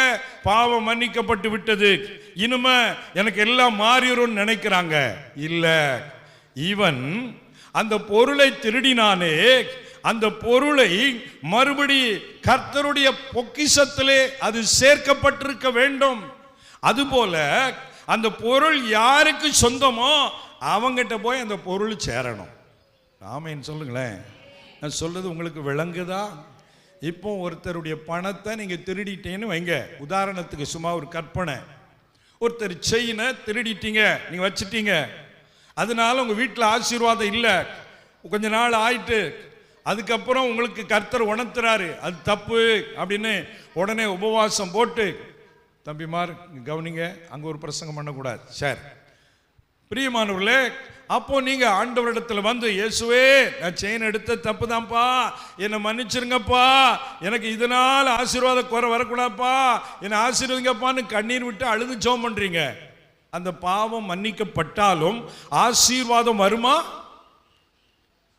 எப்பதான் ஆசீர்வாதம் வரும்? அந்த செயினை கொண்டு போய் உரிய ஆள்கிட்ட என்ன செய்யணும்? அங்கதான் நமக்கு வலிக்கும். ஒரு அல்லேலூயா சொல்லுங்க. இன்னைக்கு நிறைய கிறிஸ்தவத்தில் இந்த மாதிரி போதனை தான் இருக்கு. என்னனாலும் பண்ணிருந்தது ஆண்டவர்கிட்ட வந்து, ஆண்டவரே மன்னியப்பா, மகா பாவி ஆண்டவரே இறங்க ஆண்டவரே. ஆவியான சொல்ல முதல்ல திருடன பொருளை என்ன செய்ய? இப்ப அவன்கிட்ட கொண்டு போனா அவன் கண்டுபிடிச்சிருப்பான், செயினை எங்கேயோ போச்சுன்னா கடைசியில் இவெல்லாம் திருடி இருக்கா அப்படின்னா உங்களுக்கு அவமானம் வரும். வருமா வராதா? இந்த திருட்டு வந்து பயங்கரமான ஒரு பாவம். ஊரில் ஏதாவது ஒரு திருடனை கண்டுபிடிச்சிட்டா அடுத்து பக்கத்து ஊரில் எங்கே திருட்டு போனாலும் போலீஸ் யாரைத்தான் தேடும்? இவனை தான் தேடும். ஏன்னா ஏற்கனவே என்ன செஞ்சிருக்கான்? திருடி இருக்கான். ஆகவே அதுபோல அது பெரிய அவமானத்தை கொண்டு வரும். அப்படி அவமானமா இருந்தாலும் கூட நீங்கள் கர்த்தருடைய உண்மையான ஆசீர்வாதத்தை பெற்று உங்க வாழ்க்கையில் உள்ள துன்பம் மாறி நம்பிக்கையின் வாசலாக கர்த்தர் உங்களுக்கு ஆசீர்வாதங்களை கொடுக்க வேண்டுமானால் அந்த பொருளை உரியரிடத்தில் ஒப்பு கொடுத்து, தெரியாம பண்ணிட்டேன், ஏதோ ஒரு காரியத்தில் செய்துட்டேன், மன்னிச்சிருங்க, ஆண்டவர் என்ன உணர்த்தினாரு அதனால நான் தந்துட்டியான்னு சொன்னீங்கன்னா உங்க கூட கர்த்தர் இருப்பார், ஆசீர்வதிப்பார். அல்லேலூயா. அதனால தான் சகை வீட்டுக்கு ஆண்டவர் போகும்போது ஆண்டவர் எதுவுமே சொல்லலை. சகைவு சொன்னா, ஆண்டவரே நான் எவனிடத்திலாவது அநியாயமாய் வாங்கிறது உண்டானால் அதை எப்படி கொடுக்கிறேன்? 4 மடங்கு கொடுக்கிறேன். என் ஆஸ்தியில பாதியே எதை கொடுக்கிறேன்? யாருக்கு? ஏழைகள் கொடுக்கிறேன். அப்படி சொன்னதுனால தான் கர்த்தர் சொன்னார் இன்றைக்கு இந்த வீட்டுக்கு. ஆனா நம்ம சகையோ, ஏசப்பா நான் தெரியாம இவ்வளவு நாள் வரி வாங்கி சம்பாத்தியம் பண்ணிட்டேன், மன்னிச்சிருங்கப்பா, அப்படியே கதையை ஓட்டணும்னு பார்க்கான். அநியாயமா வந்ததெல்லாம் வெளியே போனோம். ஒரு அல்லேலூயா சொல்லுங்க. அந்த சத்தியத்தை போதிக்கிறதுக்கு இன்றைக்கு ஆட்கள் இல்லை. அப்படியே மன்னிப்பு மட்டும், அது லேசு, யாருக்கும் தெரியாம ஜப நேரத்தில் வீட்டுக்குள்ளே இயேசுவே மன்னி கேட்டுடலாம். அப்படின்னா தான் நம்ம ஊரையே கொள்ளையடிச்சு உலையில போட்டுட்டு இயேசுவே மன்னின்னு கேட்டுக்கிட்டலாமே. அது நீதியா? அது நியாயமா? யோசிச்சு பாருங்க. புற மதத்தில் மற்ற மதத்தில் 2ஆம் நம்பர் வியாபாரம் பண்ணிக்கலாம். அவங்க மதுபான கடைதை நடத்தலாம், வட்டி பிசினஸ் நடத்தலாம், என்னெல்லாம் பண்ணலாம். அவங்க சாமிக்கு கொண்டு போய் மொட்டையும் போட்டு அதில் ஒரு பங்கையும் போட்டுட்டு வந்தா மன்னிச்சிடணும் அவங்க நம்புறாங்க. நம்ம சாமிகிட்ட மொட்டை போட்டுல ஏமாற்ற முடியாது. அவர்கிட்ட உண்மையா இருந்தாதான் ஆசீர்வதிப்பாரு. அல்லேலூயா. அப்ப ஏன் இன்னைக்கு அநேகருக்கு ஆசீர்வாதம் இல்லை? தேவையில்லாத காரியம் உள்ள வந்து கிடக்கு. அது தீட்டாக இருக்கிறது, அது சாபமா இருக்கிறது, அது விக்கிரக பொருளா இருக்கலாம், அது அநியாயமா வந்த பணமா இருக்கலாம், பொருளா இருக்கலாம். அதையும் நீங்கள் உரியரிடத்தில் ஒப்படைச்சு இயேசுவே என்ன மன்னியும் சொன்னா கர்த்தர் அந்த ஆகோரின் பள்ளத்தாக்கை நம்பிக்கையின் வாசலாய் மாற்றுவார். அல்லேலூயா, அல்லேலூயா. ஒரு முறை ஒரு பஸ்ஸில் பலர் பிரயாணம் பண்ணிட்டு போனாங்களாம். திடீர்னு பஸ் ஆக்சிடென்ட் ஆயிட்டான். ஆக்சிடென்ட் ஆன உடனே பஸ்ஸில் இருக்கிற எல்லாரும், நம்மள ஒருத்தன் எவனோ திருட்டு பய இருக்கான், அவனால தான் அந்த பஸ்ஸில் ஆக்சிடென்ட், யாருன்னு அது கண்டுபிடிக்கணும் அப்படின்ட்டு எல்லாரும் யாரை பார்த்தாங்களா, அங்கே பிச்சைக்காரர் மாதிரி ஒரு வயசான தாத்தா கிழிஞ்ச ட்ரெஸ்ஸு அழுக்கு ட்ரெஸ் போட்டு பரிதாமாக உட்காந்துருந்தாராம் பஸ்ஸில். இவனாத்தான் இருக்கும் அப்படின்னு எல்லாரும் முடிவு பண்ணி ஒரு கற்பனையாக ஒரு காரியத்தை தீர்மானம் பண்ணாங்க. தப்பு பண்ணது யாருன்னு கண்டுபிடிக்கணும். அப்போ பக்கத்தில் கொஞ்சம் தள்ளி ஒரு மரம் இருந்துதான். அப்போ யார் இந்த ஆக்சிடென்ட்டுக்கு காரணமோ மரத்தை தொட்டா இடி விழுந்து அவன் செத்து போனோம் அப்படின்னு ஒரு பொருத்தனை மாதிரி பண்ணி அப்படி ஒவ்வொருத்தனா தொட்டானா. பஸ்ஸில் இருக்க எல்லாம் தொட்டாச்சு, ஒருத்த மேலும் இடி விழலை. கடைசியில் இவங்க பாவி நினைச்சாங்களே, தாத்தா பிச்சைக்காரர்னு நினைச்சாங்களே, அவர் போய் தொட போனாராம். கிட்ட போய் தொட்ட உடனே டமார்னு இடி விழுந்துதான். எங்க தெரியுமா? பஸ்ஸில் விழுந்து பஸ்ஸில் இருக்கவங்க எல்லாரும் செத்து போனானா, தாத்தா மாத்திரம் உயிரோடு இருந்தாராம். ஒரு அல்லேலூயா சொல்லுங்க. அவ்வளோ பேர் என்ன நினச்சிருக்கான், இவரால் தான் ஆக்சிடென்ட்னு. ஆனால் பஸ்ஸில் இருந்தால் அவ்வளோ பேரும் அவன் தான் ஆக்சிடென்ட்டுக்கு காரணம். இன்னைக்கு இது போல தான் நம்ம நிறைய பேர் அவன் தான் காரணம். மாமியார்ட்ட கேளுங்க, என் குடும்பத்தை கெடுக்கதே மருமவதான்பா. மருமவட்ட கேளுங்க, என்னைக்கு பாவி என் வீட்டுக்கு வந்தேனோ அதுலேருந்தே என் வாழ்க்கை நாசமா போச்சு அப்படின்பா. அந்த எல்லாம் பழி போடுற வேலை தான். இது எங்க துவங்கிது? ஏதேன் தோட்டத்தில். ஆண்டவர் வந்து ஆதாமே ஏன்பா இப்படி செய்த, நீர் கல்யாணம் பண்ணி வச்சிடலாம், அவ பண்ண வேலை தான். சரி, ஏமா இப்படி செஞ்ச, அந்த சர்ப்பம் என்ன ஏமாத்திட்டு ஒத்தனாவது நான் தப்பு பண்ணிட்டேன் சொன்னானா? அப்ப பாவங்களை ஒத்துக்கொண்டு அதை சரி செய்ய வேண்டிய விதத்திலே சரி செய்தால் ஆகோரின் பள்ளத்தாக்கை நம்பிக்கையின் வாசலாய் கர்த்தர் மாற்றி தருவார். அல்லேலூயா, அல்லேலூயா. ஆகவே உங்க வாழ்க்கையில சரி செய்ய வேண்டியதை சரி பண்ணுங்க. துன்பம் ஏன் நமக்கு தொடர்ந்து வருதுன்னா அதுக்கு பல காரணங்கள் இருக்கிறது. ஆனால் அதில் ஒரு காரணம் நம்ம பாவங்கள் தான் அதுக்கு தடையாக இருக்கிற நிலை. அப்படின்னா அதை உணர்ந்து உண்மையாக மனசாப்பட்டு சரி பண்ணிடுங்க. ஒரு பொருள் உள்ளே வந்தால், வீட்டுக்குள்ளே வந்தால் அது நியாயமாக வந்திருக்கான்னு பார்க்கணும். நீங்கள் எப்படினாலும் வந்தால் போதும்னு நினைக்கக்கூடாது. எப்படினாலும் அப்படிலாம் தேவையில்லை, அது நிற்காது. அநியாயத்தினால் சம்பாதித்த பொருள் சாவை தேடுகிறவள் விடுகிற சுவாசம் போல இருக்குமா. அதனால நமக்கு பொருள் வந்தா சரியான வரணும். கொஞ்சம் வந்தாலும் பரவாயில்ல, அது நியாயமா வந்தா அந்த பொருள் ஆசீர்வாதமா இருக்கும். கை வைத்து அல்லேலூயா சொல்லுங்க. அதான் அநியாயமாய் வந்த அதிக வருமானத்திலும் நியாயமாய் வந்த கொஞ்சமே நல்லது. ஆனால் மனசுல பண ஆசை இருக்கு பாருங்க, வரட்டும் வரட்டும். என்ன பண்ணுது? அப்ப ஆண்டவருக்கு ஒரு தசமா கொடுத்துருவோம். ஒரு ஊழியக்காரர் சொன்னார், காணிக்கை வைக்கும்போது ஒரு அம்மா பருப்பு அரிசி இதெல்லாம் காணிக்கை கொண்டு வந்து வைப்பாங்களாம். ஆனால் கடையில் உள்ள பருப்பு மாதிரி இல்லாமல் வேறு மாதிரி இருக்குமா அந்த பருப்பு. ஒரு அல்லேலூயா சொல்லுங்களேன். என்னன்னு பார்த்தா அந்த அம்மா சத்துணவுல வேலை பார்க்கு. சாரி, இங்கே யாரும் இருந்தால் நான் உங்களை சொல்லலை, பொதுவாக நடக்க சொல்கிறேன்.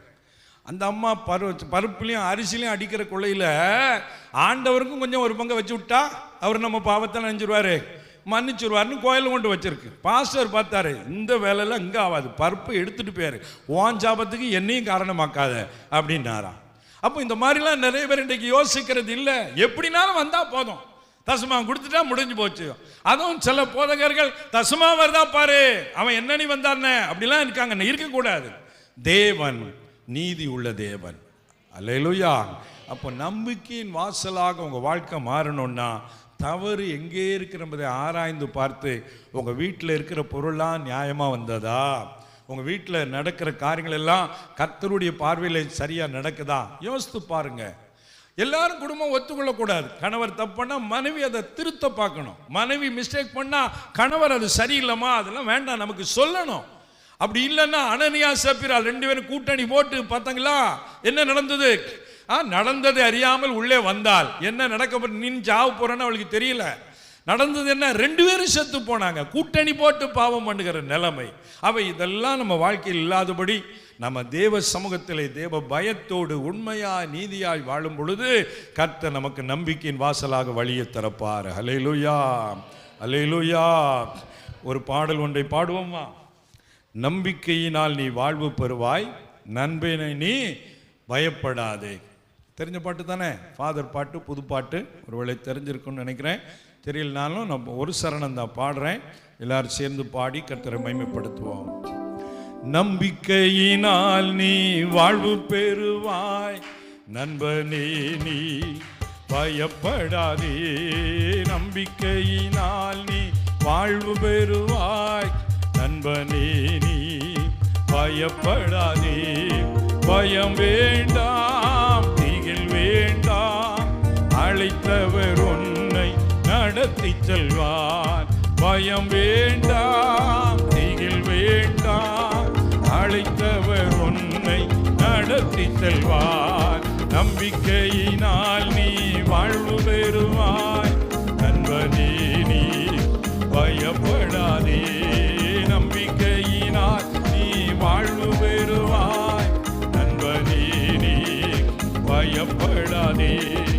ஆடையை தொட்டால் நலம் பெறுவேன் என்று அறிக்கை செய்து சுகம் அடைந்தான். ஆடையை தொட்டால் நலம் பெறுவேன் என்று அறிக்கை செய்து சுகம் அடைந்தான். ஒரு துளி சந்தேகம் இல்லாமலே ஓடிவா இயேசு என்று சுகம் தருவான். ஒரு துளி சந்தேகம் இல்லாமலே ஓடிவா இயேசு என்று சுகம் தருவான். பயம் வேண்டாம், திகில் வேண்டாம், படைத்தவர் உன்னை நடத்தி செல்வார். பயம் வேண்டாம், திகில் வேண்டாம், படைத்தவர் உன்னை நடத்தி செல்வார். நம்பிக்கையினால் நான் வாழ்வு பெறுவேன், நண்பனே நீ பயப்படாதே. நம்பிக்கையினால் நீ வாழ்வு பெறுவாய், நண்பனே நீ பயப்படாதே. அல்லேலூயா, அல்லேலூயா. பிரசங்கம் கட்டுக்கிட்டே இருக்கும்போது இடையில் அப்படி ஒரு பாட்டு படித்தா, அப்படி சாப்பிட்டுக்கிட்டே இருக்கும்போது இடையில் கொஞ்சம் மட்டன் குழம்பு எக்ஸ்ட்ரா ஊற்றின மாதிரி ஒரு அல்லேலூயா சொல்லுங்கள். முதல்ல வச்சுருப்பாங்க இலையில கொஞ்சம், இன்னும் கொஞ்சம் வைக்க மாட்டானான்னு இருக்கும் பாருங்க. அப்போ ரெண்டாவது நான் வேணுமா குழம்பு வைங்க அப்படின்னு மாதிரி அந்த பாட்டு படித்தா அது கொஞ்சம் எக்ஸ்ட்ரா படித்த மாதிரி சாப்பிட்ட மாதிரி அல்லேலூயா, அது கொஞ்சம் உற்சாகமாக இருக்கும். ஆமென். சரி, அடுத்த பாயிண்ட்டுக்கு வாங்க. அப்போ ஆகோரின் பள்ளத்தாக்கை கர்த்தர் நம்பிக்கையின் வாசலாக கொடுப்பேன்னு சொல்றார். ஆகோர் பள்ளத்தாக்கு என்றால் என்ன, ஆகோரின் பள்ளத்தாக்கில் என்ன நடந்தது அப்படின்னு பார்த்தோம். இந்த ஆகோரின் பள்ளத்தாக்காக ஆகோரின் பள்ளத்தாக்கை நம்பிக்கையின் வாசலாக மாற்றணும்னா முதல்ல நம்ம தவறுகளை உணர்ந்து அதை சரிப்படுத்தினா கர்த்தர் வாசலை திறப்பார். இன்னும் எப்படி இருந்தால் ஆண்டவர் நம்பிக்கையின் வாசலாக மாற்றுவார். ஏசாயா 65வது அதிகாரத்தில் 10வது வசனத்தை வாசிங்க.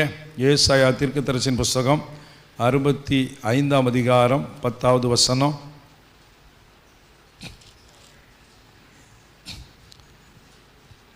என்ன தேடிக்கிட்டே இருக்கீங்களா? வாசிங்க. என்னை தேடுகிற என் ஜனத்துக்கு சாரோன் ஆட்டு தொழுவமாகவும் ஆகோரின் பள்ளத்தாக்கு மாட்டுக்கடையாகவும் இருக்கும். என்னை தேடுகிற என் ஜனத்துக்கு சாரோன் என்ற இடம் எப்படி மாறிடுமா? ஆடு தொழுவம் மாறிடுமா. ஆகோரின் பள்ளத்தாக்கு மாட்டுக்கடைனா மாடுகள் சஞ்சரிக்கிற, அதாவது எங்க மாட்டுக்கடை இருக்கும் அப்படின்னா மாடுகளுக்கு தேவையான செழிப்பான மேய்ச்சல் உள்ள இடத்துல தான் மாட்டுக்கடையை வைப்பார்கள். ஒரு ஆமேன்னு சொல்லுங்களேன். அப்போ ஒரு நேரம் இந்த ஆகோர் பள்ளத்தாக்கு ஆகானுடைய குடும்ப அழிவுக்கு காரணமாக இருந்தது. அதே பள்ளத்தாக்கை கர்த்தருடைய ஜனம் தேடுகிற பொழுது ஆண்டவர் ஒரு ஆசீர்வாதத்தின் பள்ளத்தாக்காக மாற்றி விடுகிறார். ஹல்லேலூயா. அப்போ ஆண்டவரை நம்ம என்ன செய்யணும்? தேடணும். அப்படிதானே இருக்கு. என்னை தேடுகிற என் ஜனத்துக்குன்னு கர்த்தர் சொல்றார். இப்போ நீங்க சொல்லலாம், நான் தேடாமையா இருக்கேன், காலையில் தேடுறேன், ராத்திரி தேடுறேன், எப்போ பார்த்தாலும் ஆண்டவர் தானே செய்கிறேன். எங்கள் ஊரில் ஒரு ஐயா உண்டு, கோயில், அவர் பேர் இப்போ இல்லை. அவர் சொல்லுவார், கோயிலுக்கே ஒரு நாள் வரமாட்டார், ஆனால் அவர் பேர் என்ன? கோயில். அது என்னமோ தெரியல, கிறிஸ்தவத்தில் ஒரு ஒற்றுமை உண்டு. செபமணின்னு பேர் இருக்கும், செவமே நினைச்ச மாட்டாங்க. நிறைய அப்படி தான் இருக்குது, பார்த்துருக்கலாம். சரி, கர்த்தருக்கு ஸ்தோத்திரம். அந்த மாதிரி உலகத்தில் நல்ல கண்ணுன்னு பேர் இருக்கும், ஆனால் கண்ணு சரியில்லாமல் அலரும்பாங்க. பொதுவாக சொல்கிறேன், யாரையும் குறை சொல்லலை. சரி, பிரியமானவர்களே, இங்கே அந்த சகோதரர் பாருங்கள், கோயிலுக்கே வரமாட்டார். அப்போ நான் ஒரு நாள் கேட்டேன், என்னையா கோயில்னு பேர் வச்சு கோயிலுக்கே வரமாட்டேங்கங்களேன்னு கேட்டேன். அவர் சொன்னார், நானே கோயில், நான் எதுக்கு கோயிலுக்கு வரணும்? ஆண்டவரை தேடண்டாமையா அப்படின்னு கேட்பேன். அவர் சொல்லுவார், நீங்கள் நினைக்க மாதிரி இல்லை, நான் 24 மணி நேரமும் யாரும் தான் தேடிட்டு இருக்கேன். ஆமாம், ஒரு ஃபுல்லாக ஒரு 10 நிமிஷத்தில் அடிச்சிருவார் கொடுத்தா. ஆனால் அவர் என்ன சொல்கிறாரு, 24 மணி நேரமும் யாரை தேடுறாராம்? இன்னைக்கு நிறைய பேர் அப்படித்தான். நீங்கள்லாம் கோயிலில் போய் தேடுவீங்க, நாங்கள் எங்கே இருந்தாலும் என்ன செய்யணும்? ஆண்டவரை. இப்படி ஒரு குரூப் அலையுது, பார்த்துருக்கீங்களா? ஆமாம், அப்படி நிறைய பேர் இருக்குது. சமீபத்தில் கூட ஒரு பிரதரை சந்தித்தேன். ஐயா, காலமெல்லாம் வாழ்ந்துட்டீங்க, இன்னும் வயசாயிட்டு, பேரம்பேத்திலாம் எடுத்தாச்சு, பரலோகத்துக்கு போகணுமில்ல, ஆண்டவரை தேடணும்ல.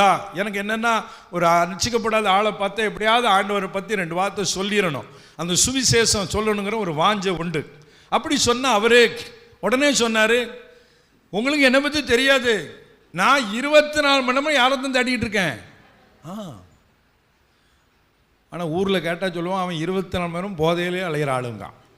ஆனால் அந்த ஆள் தான் என்ன சொல்கிறான், 24 மணி நேரமும் யாரை தேடிக்கிட்டே இருக்கானா? காலத்தின் கொடுமை. பிரியமானவர்களே, இது மாதிரி தான் கடவுளை தேடணும்னா நிறைய பேர் கோயிலுக்கு வந்தால் தான் தேடணும் அர்த்தமா?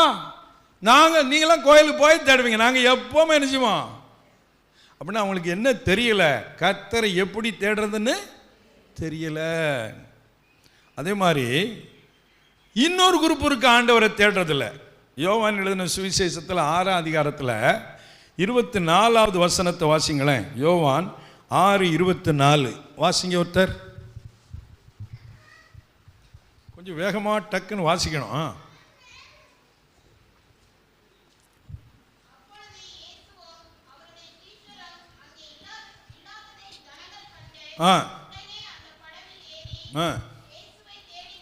இயேசுவை தேடிக்கொண்டு கப்பர்நகமுக்கு வந்தார்கள். யாரை தேடிட்டு வந்தாங்க? இயேசுவை தான் தேடிட்டு வந்தாங்க. அடுத்து வாசிங்க.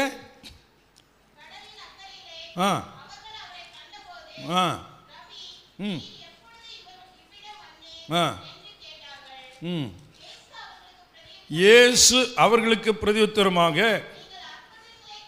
நீங்கள் அற்புதங்களை கண்டதினால் அல்ல, அப்பம் புசித்து திருப்தியானதினாலேயே என்னை தேடுகிறீர்கள் என்று. தேடுகிறேன் என்று சொல்லுகிறேன்னு சொல்லலை. எப்படி சொல்கிறாராம்? மெய்யாகவே சொல்கிறேன். நீங்கள் என்னை ஏன் தேடி வந்தீங்க தெரியுமா? அக்கறைக்கு கூட சும்மா நான் வந்தால் அற்புதம் செய்வேன்ட்டு வரல. இவர் பின்னால் போனால் என்ன போடுவார்? சாப்பாடு போடுவார். ஒரு அல்லேலூயா சொல்லுங்க. நிறைய பேர் கூப்பாடு போடுறதே எதுக்கு தான்? சாப்பாடுக்கு தான். கர்த்தருக்கு ஸ்தோத்திரம்.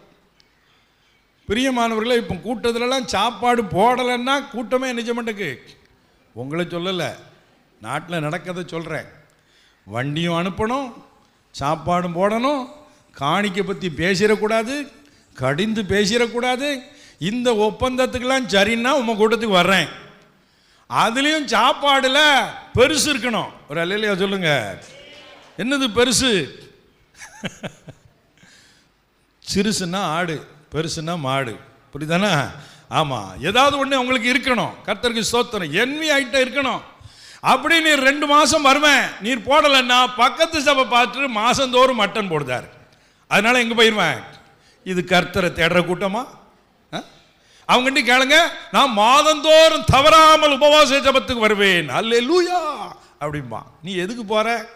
மட்டன் ஜோத்துக்கு போற. நீ கர்த்தரை தேடியா போற? இங்கே சாப்பாடு சரியில்லைன்னா அங்கே போறியா? அப்போ உனக்கு மைண்டில் என்ன இருக்கு? கர்த்தரே சொல்றாரு பாருங்களேன், நீங்க என்ன தேடுறது என் மேல உள்ள அன்புல இல்ல, இவர் பின்னால போனா எப்படி கூட்டம் முடிஞ்ச உடனே சாப்பாடு கிடைக்கும் ஐயா. ஒரு அல்லேலூயா சொல்லுங்க. கர்த்தருக்கு ஸ்தோத்திரம்.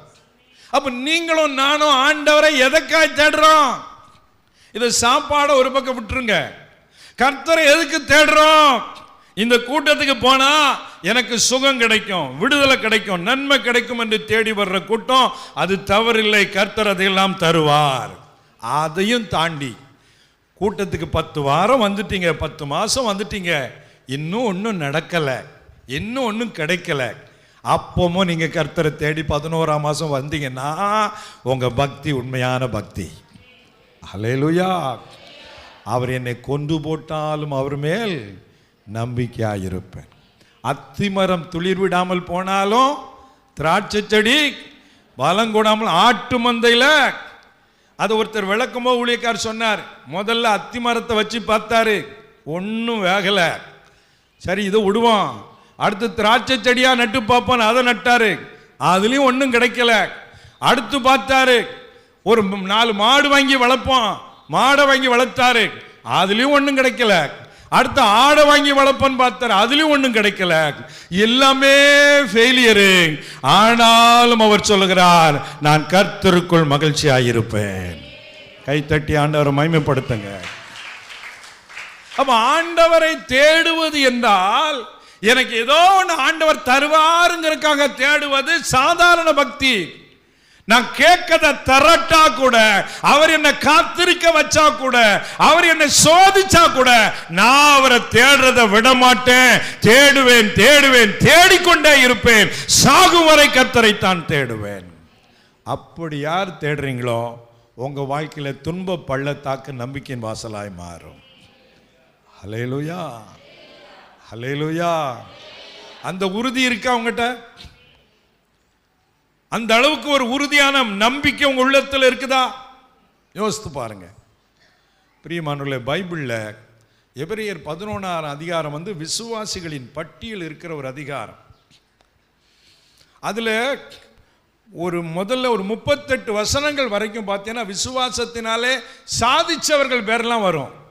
ஆனால் அதுக்கப்புறம் 38க்கு அப்புறம் பார்த்தீங்கன்னா விசுவாசத்தினாலே சாக கொடுத்தார்கள், இழந்தார்கள், வாளால் அறுப்புண்டார்கள், மலைகளிலும் குகையில் ஓடி ஒளிந்து கொண்டார்கள், ஆனால் அவர்கள் விசுவாசத்தை விடலன்னு இருக்கு.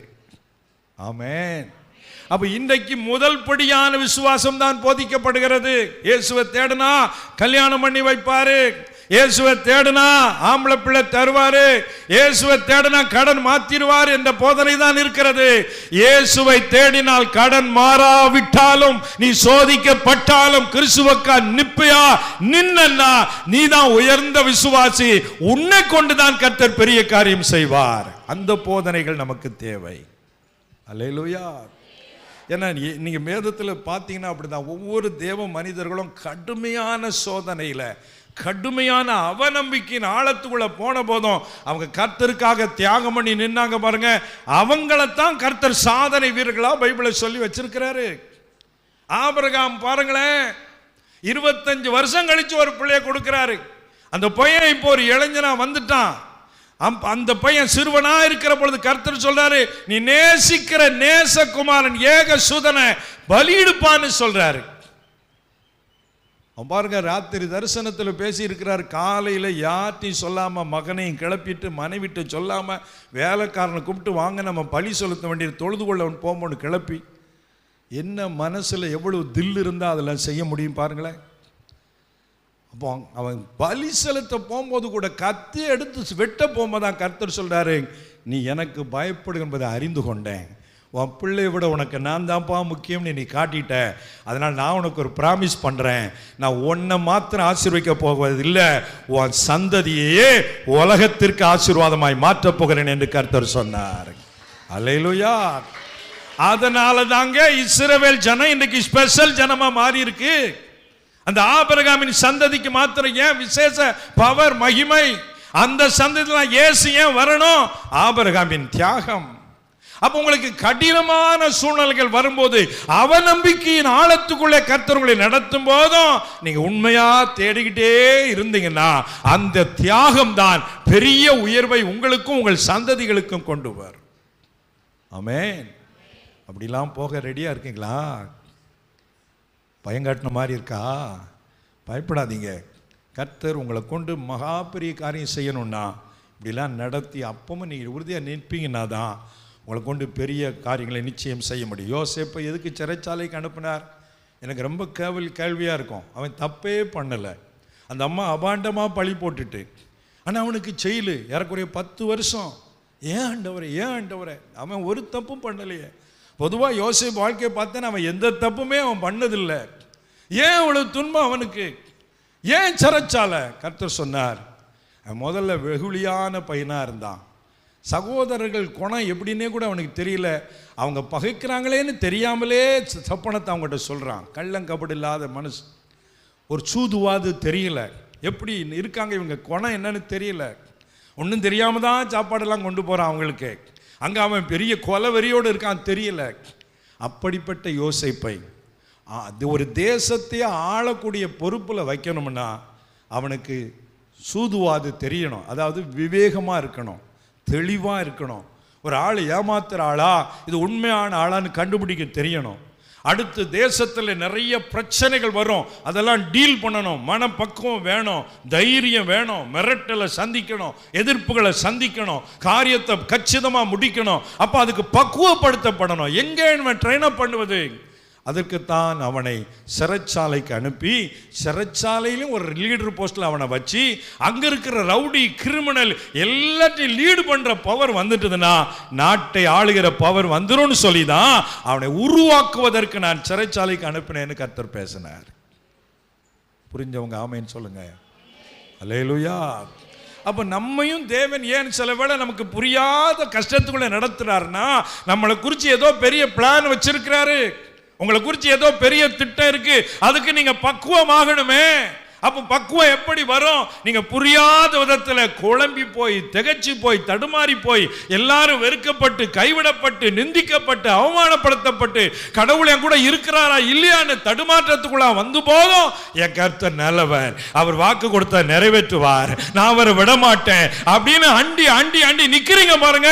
அதுல சோதனை ஜெயிச்சு வந்ததுக்கு அப்புறம் இப்ப நீ பாஸ் பண்ணிட்ட, உனக்கு உயர்வை தருகிறேன் என்று கர்த்தர் உங்களை உயர்த்துவார். அல்லேலூயா. ஒரு கோரஸ் எல்லாரும் சேர்ந்து பாடுவோமா? கர்த்தர் உன்னை மேன்மையாக வைப்பார், நீ கலங்காதே மனமே. எல்லாரும் சேர்ந்து பாடுவோமா? கர்த்தர் உன்னை மேன்மையாக வைப்பார், நீ கலங்காதே மனமே. கர்த்தர் உன்னை மேன்மையாக வைப்பார், நீ கலங்காதே மனமே. கையிடும் வேளையில் ஆசீர்வாதமும், களங்களில் நிரம்பிடும் தானியமும். கையிடும் வேளையில் ஆசீர்வாதமும், களங்களில் நிரம்பிடும் தானியமும். நிறைவான நன்மை கொண்டாக கர்த்தர் உன்னை மேன்மையாக வைப்பார். நிறைவான நன்மை கொண்டாக கர்த்தர் உன்னை மேன்மையாக வைப்பார். கர்த்தர் என்னை மேன்மையாக வைப்பார், நான் கலங்கிடவே மாட்டேன். சொல்லுங்க, கர்த்தர் என்னை மேன்மையாக வைப்பார், நான் கலங்கிடவே மாட்டேன். அல்லேலூயா. சொல்லுங்க, கர்த்தர் என்னை மேன்மையா வைப்பார். ஆமென் சொல்ல சொல்லல, கர்த்தர் என்னை மேன்மையாக வைப்பார்னு சொல்ல சொன்னேன். சொல்லுங்க, கர்த்தர் என்னை மேன்மையாக வைப்பார். அல்லேலூயா. நான் குறைஞ்ச ஆள் இல்ல, டாப் கியர்ல போறேன். ஆமென் சொல்லுங்க. அதை எவரும் தடுக்க முடியாது. சூழ்நிலை வாழ்க்கையில் அப்படி தாங்க வரும். 37 வருஷமா நான் ஆண்டவருக்குள்ள இருக்கிறேன். என்ன கடினங்கள் எல்லாம் சந்திச்சிருக்கேன் தெரியுமா? ஆனால் எதிலுமே நான் கர்த்தரை விடுறது இல்லை. அதனால தான் கர்த்தர் இந்த மகிமையான ஊழியத்தில் நிலைத்திருக்கும்படி செய்து நாளுக்கு நாள் பிரகாசிக்க பண்ணி கொண்டிருக்கிறார். அல்லேலூயா. சரி, அப்போ கர்த்தரை தேடுனா ஆகோரின் பள்ளத்தாக்கு எப்படி மாறும்? அந்த தேடுறதில் சரியானபடி தேடணும். சாப்பாட்டுக்காக உலக தேவைக்காக தேடாமல் யோவான் 20:15 மரியாள் ஆண்டவர் உயிர்த்து எழுந்த அந்த நாள் காலையில் அதிகாலையில் போய் பாசத்தோடு ஆண்டவரை தேடினாள். ஐயா, என் ஆண்டவரை நீர் எடுத்துக்கொண்டு போனா எங்கே சொல்லுங்கய்யா, எங்கே வச்சுருக்கீங்க சொல்லுங்கய்யா, ஆண்டவரை நான் பார்க்கணும். எல்லாரும் உயிரோடு இருக்கும்போது அற்புதம் செய்த ஆண்டவரை தேடினாங்க. இவள் சரீரத்தில் அவர் செத்து மரித்த நிலையில் கூட எனக்கு அவர் தான் வேணும்னு என்ன பாருங்க. அல்லேலூயா சொல்லுங்களேன். பாசம், பாசம். ஆண்டவர் மேலே எப்பவுமே நமக்கு ஒரு தனி பாசம் இருக்கணுங்க. அந்த பாசம் இருந்தால் தான் அம்மால வாஞ்சியோடு ஜெபிக்க முடியும், வாஞ்சியோடு எதையும் செய்ய முடியும். ஆண்டவர் மேலே பாசம். எனக்காக உயிரை கொடுத்தாரு, என்னையும் ரட்சித்தாரு, என்னையும் ஒரு பிள்ளையாக மாற்றி இருக்கிறாரு, என்னை நம்பி ஊழியத்தை தந்திருக்கிறாரு. அந்த நன்றி உணர்வோடு நம்ம தேடணும். அப்போ தான் மகதலேன மரியாளுக்கு தான் கர்த்தர் தரிசனம் ஆறார். அல்லேலூயா. முதல் தரிசனம். மற்ற எல்லா சீசர்களுக்கும் அப்புறம்தான். ஏன்னா பாசம் தான் ஆண்டவருடைய உள்ளத்தை அசைக்கும். அதனால் நீங்களும் ஆண்டவரை ஏதாவது எதிர்பார்த்து தேடுறதெல்லாம் வேண்டாம். பாசத்தோடு அவரை தேடுங்க, உங்களுக்கு நம்பிக்கையின் வாசலை தருவார். ஹல்லேலூயா. அடுத்து ஒரு தரிசனத்தோடு தேடணும். ஒரு லக்கு, ஆண்டவருக்காக நான் என்ன செய்யணும், ஒரு எழுப்புதலை பார்க்கணும், தேசத்தில் மாற்றத்தை பார்க்கணும், பரலோகம் போகணும், ஜீவ கிரீடத்தை அடையணும். அதுக்காக நான் ஆண்டவரை தேடணுமே. அந்த தரிசனத்தோடு தேடினீங்கன்னா எந்த சோதனையிலும் நீங்கள் ஜெயிச்சிருவீங்க. கவனமாக இருங்க. கடைசியாக ஆண்டவர் நமக்கு நம்பிக்கையின் வாசலாக வெளிப்படணும்னா என்ன செய்ய வேண்டும்? ஓசியா 2:20 பின்பகுதி சொல்கிறது, அப்பொழுது நீ கர்த்தரை அறிந்து கொள்ளுவாய் என்று. கர்த்தரை அறிந்து கொள்ளுவாய். ஆண்டவரை நாம் அறிந்து கொள்ளும் பொழுது ஆண்டவனுடைய வாழ்விலே நம்பிக்கையின் வாசலை திறந்து கொடுக்கிறார். இப்போ பாருங்களேன், ஆண்டவரை அறிஞ்சு கொள்றதுன்னா நம்ம என்ன ஆண்டவரை அறியலையா? ஆண்டவரை அறியறதுல நிறைய படிகள் இருக்கிறது. பொதுவாக இப்போ நமக்கு உலக மக்கள்கிட்ட போங்க, புத்தர், இயேசு, காந்தி இவர்களெல்லாம் ஒன்று அப்படின்னு அவங்க அறிவு அவ்வளோதான். 3 பேர் போட்டால் ஒன்றா வச்சு இயேசு கிறிஸ்து, காந்தி, புத்தர் மாதிரி ஒரு நல்லவர், அவ்வளோதான் அவங்களுடைய அறிவு. ஆனால் நமக்கு அப்படி இல்லை. இயேசு ஒருவரே மெய்யான தேவன் என்ற அறிவு. அல்லேலூயா சொல்லுங்களேன். அந்த அறிவு நிறைவேற்ற இல்லை. எல்லா சாமியை மாதிரி இது ஒரு சாமி, அது அவங்க அறிவு. ஆனால் நமக்குள்ள அறிவு இவர் ஒருவரே தேவன். ஆமேன்னு சொல்லுங்களேன். அது மாத்திரமல்ல, அவரை பற்றி அறிகிறதுல அடுத்து என்ன, நம்ம கஷ்டமா துன்பமா ஜெபம் பண்ணா மாத்திடுவாரு, அவ்வளவுதான் நமக்கு தெரியும் ஆண்டவரை பற்றி. எபேசியர் 1:17 சொல்லப்பட்டிருக்கிறது, தம்மை நீங்கள் அறிந்து கொள்வதற்கான ஞானத்தையும் தெளிவையும் அளிக்கிற ஆவியை அவர் உங்களுக்கு தந்தரணும்னு சொல்லி பவுல் ஜெபிக்கிறார். ஏற்கனவே அபிஷேகம் பெற்ற மக்கள் எபேசு மக்கள். ஆனா அந்த மக்களுக்கு இன்னும் கர்த்தரை நீங்க அறிவதற்கேற்ற ஞானம், தெளிவை கொடுக்கிற ஒரு அனாயிட்டிங், ஒரு ஸ்பெஷல் அபிஷேகம் இருக்கிறது. அந்த அபிஷேகம் நம்ம மேல வரும்போதுதான் கர்த்தருடைய அடுத்தடுத்த கோணங்களை அறிந்து கொள்ள முடியும். கர்த்தர் சிலரை இரக்கமுள்ளவர், அன்புள்ளவர் என்ற கோணத்தில் மாத்திரம் தான் பார்க்கிறார்கள். ஆனால் பாவிகள் மேல் சினங்கொள்ளுகிற தேவன் என்ற கோணமும் கர்த்தருக்கு இருக்கிறது. ராமேன் சொல்லுங்க. அவன் மனம் திரும்பாவிட்டால் தம்முடைய பட்டயத்தை கருக்காக்குவார். அதனால நான் கர்த்தருடைய பிள்ளை, இயேசு என்னை மன்னிச்சிருவார், நான் ரட்சிக்கப்பட்டேன், ஊழியம் பண்றேன் அப்படின்னு சொல்லிட்டு நம்ம தவறான பாதைகளிலே துணிகரமாய் செல்ல நினைத்தால் தேவன் அதே இரக்கம் என்ற ஸ்டைலில் இருக்க மாட்டார். அடுத்த கோணத்துக்கு மாறிடுவார். நம்ம எப்பவுமே சிரிச்சுக்கிட்டே இருக்க முடியாதுங்க. சில வேளை சீரியஸாக மாறணும், அப்பதான் வேலை நடக்கும். அப்போ கர்த்தரை பற்றி அடுத்த கோணத்தில் நம்ம அறியணும். இன்றைக்கு நிறைய செய்தியாளர்கள் கர்த்தருடைய ஒரு கோணத்தை தான் காட்டுறாங்க. அன்புள்ளவர் என்று மாத்திரம் காட்டுறாங்க. அவர் நீதி உள்ளவர் என்பதை காண்பிப்பதில்லை. அவர் நீ துணிகரமான பாவம் செய்தால் தண்டிக்கிறவர் என்பதை காட்டுவதில்லை. அதனால கர்த்தரை குறித்து நம்ம நிறைய அறியும் பொழுதுதான் நமக்குள்ள பயம் வரும். கர்த்தரை விட்டோம், தொலைஞ்சோம், நம்ம மறுபடியும் இப்படி போனோம், கர்த்தர் அடிப்பாரு. அந்த பயம் யாருக்கு வரும்? கர்த்தரை குறித்து அறிஞ்சவங்களுக்கு தான் வரும். இல்லையா சொல்லுங்க. அறியாதவங்களுக்கு அது என்ன ஜெபம் பண்ணிட வேண்டியதான், அதெல்லாம் யாரும் யோக்கியமா இருக்கா எப்படி சொல்ல ஆரம்பிப்பாங்க. ஏன்னா அறிவு இல்லைன்னு அவங்களுக்கு. அந்த அறிவு கர்த்தரை பற்றி வரும்போது தான் நமக்குள்ள பயம். அவன் சொன்னா இவன் சொன்னான் இல்ல, கர்த்தர் என்ன சொல்றாரு, அந்த ஞானம் தெளிவு நமக்குள்ள வரும்போது தான் ஐயோ வேண்டாம் நமக்கு இந்த பாவங்கள். அந்த அறிவு அதைத்தாங்க சொல்றாரு. அப்பொழுது நீ கர்த்தரை அறிந்து கொள்ளுவாய். ஏன் அப்படின்னா அதே ஓசியா 2:14 எப்படி சொல்லியிருக்கு, வேகமா வாசிங்க, நேரம் இல்லை, ஜெபிக்க போறோம். ஓசியா 2:14. ஆயினும் அவளுக்கு நயங்காட்டி,